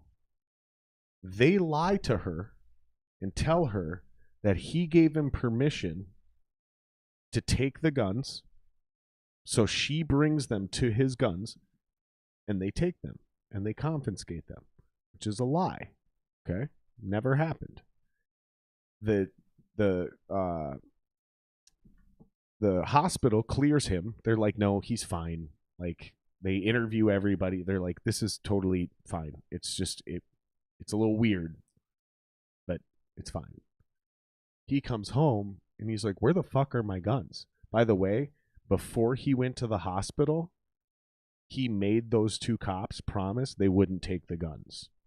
He's like, listen, I'll go just because I want to cooperate and make everybody feel safe. But listen, don't take my guns. You don't have permission. I'll go do this thing just so we can all put this behind us. We've been married for like 22 years or whatever. This has gotten way out of control. Now it's going all the way up to the United States Supreme Court. Because those cops, all the way up through circuit courts, the courts have defended those cops and said, no. They should have the authority without a warrant to go into somebody's home beyond a vehicle. That's where the law started. That's why I brought up the car accident thing, because that's where the law started. It was like a vehicle thing. So your privacy didn't extend beyond the vehicle. So once that thing was a hazard to public safety, we can remove it from the road and your possession. We can tow it away and put it in a junkyard. And now they're using that legal language years and years and years later to try to uphold these police officers seizing this elderly man's guns. Now, here's my point, is this isn't just worrying people like me, or even, because I'm a liberal, but I'm pretty moderate. It's not even just worrying the people on the left. It's also freaking out everyone in what's called the Socialist Rifle Association. So they're super lefties. They're socialists, but they believe in guns because they're going, this is the linchpin to take guns away from minorities. And you're going to have police raiding anybody that they deem a danger to public safety. So I cannot see how when we go further than anything that's already in place, I can't see it ending well and actually being in the best interest of the people when we see something as simple as Corona happen and Dallas and Cincinnati are putting out press releases that we're not going to respond. We can't respond if somebody breaks into your house. You're on your own. And those criminals are still going to have guns. So why can't I have one? That's the terror that a lot of people in minority neighborhoods and the country live in, because we don't have responsible response times. If you're in the suburbs and you live in a privileged neighborhood where you have a 3-minute response time and you have 6 cops show up, then good for you. You pay a lot of fucking property taxes. But if you're in the boonies and it's a 30-minute response time by a single sheriff with a 6-shooter, or you're living in the fucking hood where you call in and it's a 30 or a 40-minute response time, if shots are fired, come on. You're just leaving too many people vulnerable. I just don't understand why this is like... And this is where I'm going with this. This happened a year ago to the day this press release that I mentioned for Cincinnati and Dallas was responded. It took less than a year for everyone to get over coronavirus and the chaos and the riots and basically the almost civil war we went into. And now everyone's like, no, it's fine. Take the guns. What are we doing? Do you really feel safe enough to only let the cops have guns? Well, obviously, you don't have to convince me. Like, just first off, I'm not a gun owner. I mean, technically per se, so that's sort of that would be disingenuous of me to move forward with that. You said you did have a gun. Well, I mean, there's guns that are accessible. Okay, fair. I understand that one. Yeah, and other things that was me too. as a kid. Yeah, but the thing is, I mean, I don't want to rag on police either, because I know just like anything else, there's people that are ethical as cops. But in my own life and people I know that are dear to me have been virtually fucked over by the police to the point that it ruined their life in more than one way. So far as police lying and things like that and coming in to my house to do anything is pretty much a problem for me. I mean, that said, I mean, I have called the police on various occasions in my life and they were spot on. They did exactly the best job that they possibly could and offered some solutions to stuff. But as far as the gun piece, I mean, I don't know. And the thing is that it is frustrating. I guess I don't like live in I don't think that's going to happen. I'll tell you what I think the real problem is gun retailers have the authority at their own discretion for any reason if they feel uncomfortable or suspicious about a customer to decline a sale. It's like that one shop or that one, what is that law where bars are held accountable for drunk drivers if they get in an accident? There you go. Dram shop law. Sure. Which one thing, unfair also, but it's also, I don't know how often that is brought into the thing. But I mean, like you say, drunk drivers killing people with guns, killing people. Yeah, I don't have an answer for that. I just wish none of it happened. I think I do. I think I can identify a problem, and I think it's a similar problem with things you hear about, like stigmas and prejudices. Okay, I think we have a loyalty problem, and I think gun retailers are too loyal to someone's individual right to buy a gun that they will only reject you if you fail the background test. I think we need more retailers that go, listen, man, like I get that you have the right, but you're sketchy as fuck and I ain't selling you shit. Yeah. We need more people like that. And if we had more people like that selling guns, and then in like, so I'm also just a salesman at this hypothetical gun company, right? I'm just a retailer. I'm not a manufacturer. Because manufacturers, you can't buy direct from a manufacturer. You have to go through a retailer. That's also why it's absurd to hold manufacturers responsible, because manufacturers don't sell direct to consumers. It doesn't happen. It's not like Gibson. You can't call fucking Springfield and order a custom rifle. You can order a custom rifle, but you still have to go through a retailer. So the responsibility is on the retailer. We need more retailers where even if I'm just the salesman, I take your ID because I'm suspicious. And then I just fake run it. I don't even need to fucking run it. It's my goddamn discretion. But all I do is scan your ID and you're blacklisted from my store.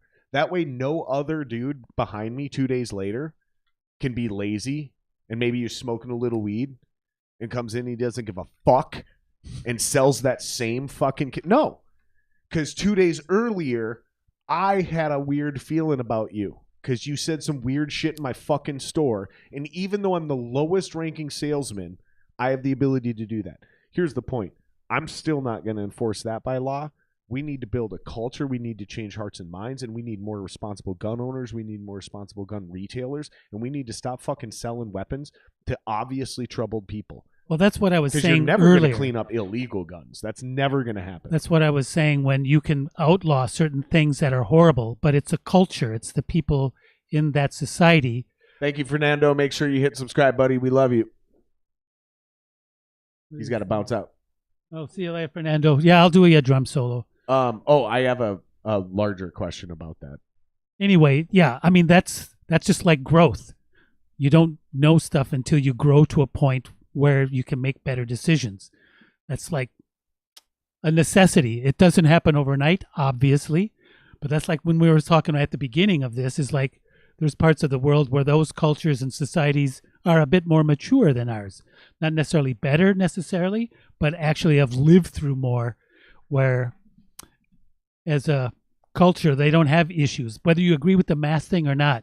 Right. I mean, there's some culture, Japan, man, they just jumped right on New Zealand, Australia. I mean, not to saying that they're the epitome of success. No, I know what you mean, though. But the culture is like, we don't mind just buckling down and getting the thing done the way that we are, the way that we see a way that works for us. Well, and that's kind of what I inferred when we first brought this up. It's like, we're a baby of a country. We've been around for, 250 years? Yeah. I mean, and good for us for all the stuff we've done. There's no doubt about it. But I understand what you mean by the wisdom and the maturity of these other countries, is because they've been around for thousands of years. I mean, you want to talk about a crap, like a real tough sort of culture is Japan in its feudal ages. Man, there was not a lot of diplomatic stuff unless it was done through the katana. I know Fernando's technically already gone, but I'm assuming he's going to come back and finish watching this once he realizes that it's not just a live stream. Like, this is a real podcast that will remain up. So he asked you if you could record a drum solo for him. Now, here's my question. I want to ask a question much bigger than that, but also nail on the head moment. Have you ever thought about starting either a podcast or a YouTube channel, whether it be doing covers or playthroughs, tips and tricks, drum lessons, talking to drummers, talking to other musicians, whether it's something like this or it's just you, whether you're doing like emailed in questions and maybe it's just you on a microphone and there's no camera for a half hour. Doesn't matter, any version of it. Have you ever thought about this? Or it crosses my mind, Jared, but I mean, I have, like I said earlier, and I'm not, it's just, it might happen in some fashion, but I have nothing new to offer people.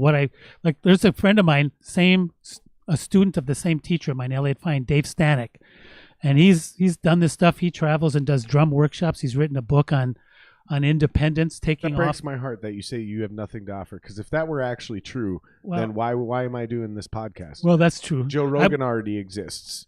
Like, I'm definitely not better than this at Joe Rogan. My guests definitely aren't bigger. Yeah, like, come on. Maybe that's Give yourself some credit, Joe. Well, okay, that's true. I mean, I am really good at what I do. Yourself. It's just like the people. And you have your perspective. You have your unique human experience and talent and approach that maybe you're not offering something different than the other YouTubers, but it's the way you explain it and somebody else can relate to you. Well, what works for me, another drummer. What does work for me is someone says, do you give lessons? And I say, well, I don't have a method, but if there's something that you feel that you've seen me do or that I've talked about and you want to approach me with that, of course, anything that I've know or that I've done, or whether, like you say, it's just a perspective on how to approach something. Back me up, Jamie. This sounds like a recipe for a YouTube channel. I could do that. I mean, every once in a while, someone will say, how do you approach this? And I'll address that question.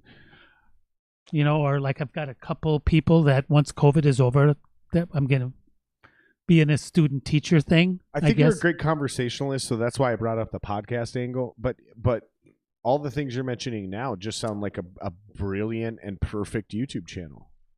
I mean, here's the thing is, like, I guarantee you, if you decided you wanted to do any idea, any version of this, me, John Wheeler, and Greg Chilton, and probably even I could even get Andy Oltmans in it. John is so cool. We will help you put it together. We'll help you get the computer figured out. Because I know you said you're not super tech savvy. We'll set the whole thing up for you. Well, whatever you want to do. If it's just a 30-minute podcast where you just take drumming questions and talk, if you want to do videos where you're actually sitting on a kit and playing, and like, you know, you take requests from YouTube viewers like, hey, how do you do this type of shuffle? Can you break this down? Can you show us this? Whatever your vision is. As long as people are fine with the answer, like, I got no idea. So I think you should consider it. Like, I'm not going to try to twist your arm into it, but I think you should think about it, because not only is it a good idea, and I think you could contribute a lot just from your perspective, regardless of whether there's somebody else doing the exact same thing, regardless, because here's the best part is if, let's say you actually don't know what you're talking about on something and you're doing something the wrong way. Everyone's embarrassed about this. The best thing that could possibly happen is someone goes, why are you doing it like that? Why don't you just do it like this? Here's a link. Let me show you this. And you go, oh my God, thank you. That's happened a lot. And now, here's the point. Now you just make another video and you go, here's the deal. Thanks to so-and-so, you know, you mentioned them and you go, he suggested this. And now you have another thing to make another video about. So you're just encouraging more user interaction. I think you should consider it. I think you should think about it. Aaron says for once he agrees with you. Fuck you, Aaron. I love you too. Yeah. Another one of my heroes. That's why you know fuck you means so much right now. All these guys that I keep saying fuck you to, they're my close friends, and that's what we say to each other when we love each other, and they got us. Oh, like, yeah. Like, once you got me, you're like, oh, gotcha. It's like, oh, fuck you. God damn it, you did get me. That's the response to that. It's either that or I go, nah. I either completely dismiss it or I go, fuck you. Well, hi right back to you. No, Aaron. I think you should. I think it'd be really cool. And I'm just telling you, like, don't be intimidated by the tech or like how to get it. Don't worry about that. Just figure out what you would be comfortable with doing. Let's start there and let us help you do it, because I think it'd be fucking awesome. I think it'd be really cool. You already sort of do this, by the way. When you were doing the live shows and you set up your live stream next to your kit. Oh. That's honestly kind of already what I'm talking about. You could just do that, and we could just set you up with a couple more cams, mic up your kit, throw it in a computer, and... Well, no, I'm not adverse to it. It just hasn't... You can make some really good money. Well, I mean, I'm not adverse to money either. But yeah, I need to, of course, get in what I would consider better fighting shape. And, yeah. There's where you start your channel, is, hey, you know what? I got to get back in shape. Here's how I'm going to do it. There's your first 10 videos.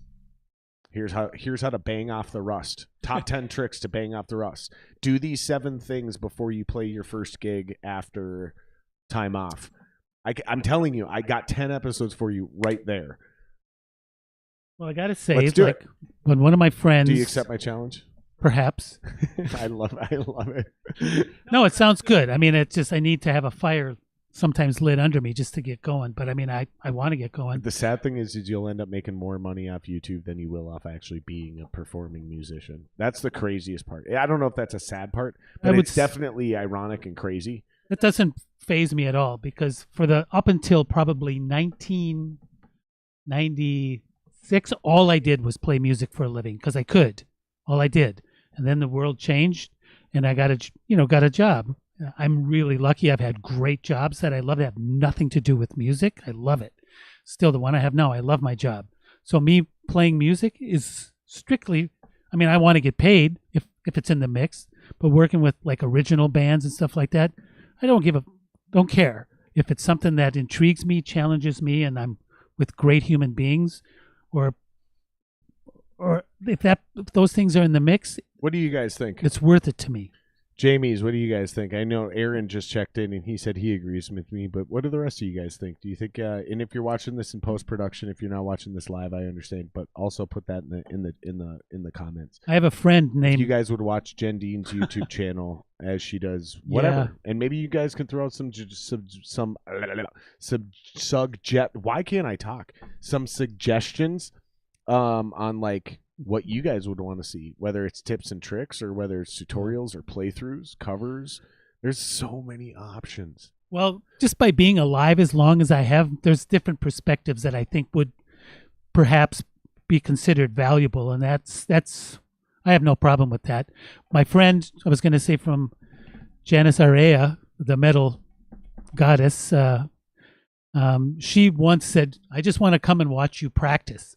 And we never really got to do it, but that was before COVID and everything else.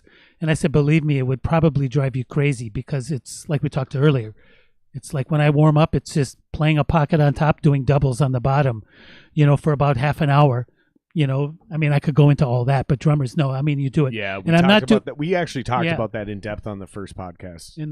And basically what I do is like now is after I'm done working, I have that pad with my little futz pedals and on the floor. All healed down with just my ankles, because that's the only way it works for me, and that's where I need to access those muscles. But just doing one hand with my metronome there for like several episodes of The Witcher, or something like that. Just So I don't know. Well, listen, we've gone almost 4 hours again. Wow. With ease. That's definitely not going to like be a high ranker. Well, unfortunately not, because we've accidentally gone 7 hours now. Like, the record, it will never be broken because the circumstances that led up to a 7-hour podcast will never be replicated again. Literally, we just had a long podcast, and then one dude had to leave. And it was actually, I think it was fucking Aaron's band member, if I remember right. And him and I kept sitting here and hanging out. And then all of a sudden we were like, dude, it's like 2.5 hours until WandaVision premieres at 2 a.m. Oh, do you just want to keep going? And he's like, yeah, fuck it. That's never happening again. So no, you're right. Approaching 4 hours is not a record. But what is always amazing is every time we hang out, it's really easy to talk to you. Time flies by. It seems to every time. It definitely doesn't feel like it's been almost 4 hours. I hope you guys enjoyed this as much as we have. Please like and subscribe. Follow Jendeen on Facebook. If you're confused on how to find her, Jendeen Forberg, you're definitely going to find her right away. But make sure you guys like and subscribe and share. Word of mouth, it's always the best way. And don't forget about the Patreon. We're still trying to raise money. You can just do it for $3 a month, so we can start taking some of these trips. And we're going to go to Texas, we're going to go to LA, and we got a couple other ideas in mind where we're going to try to interview some former NFL players and some bigger bands. We talked about that earlier as well.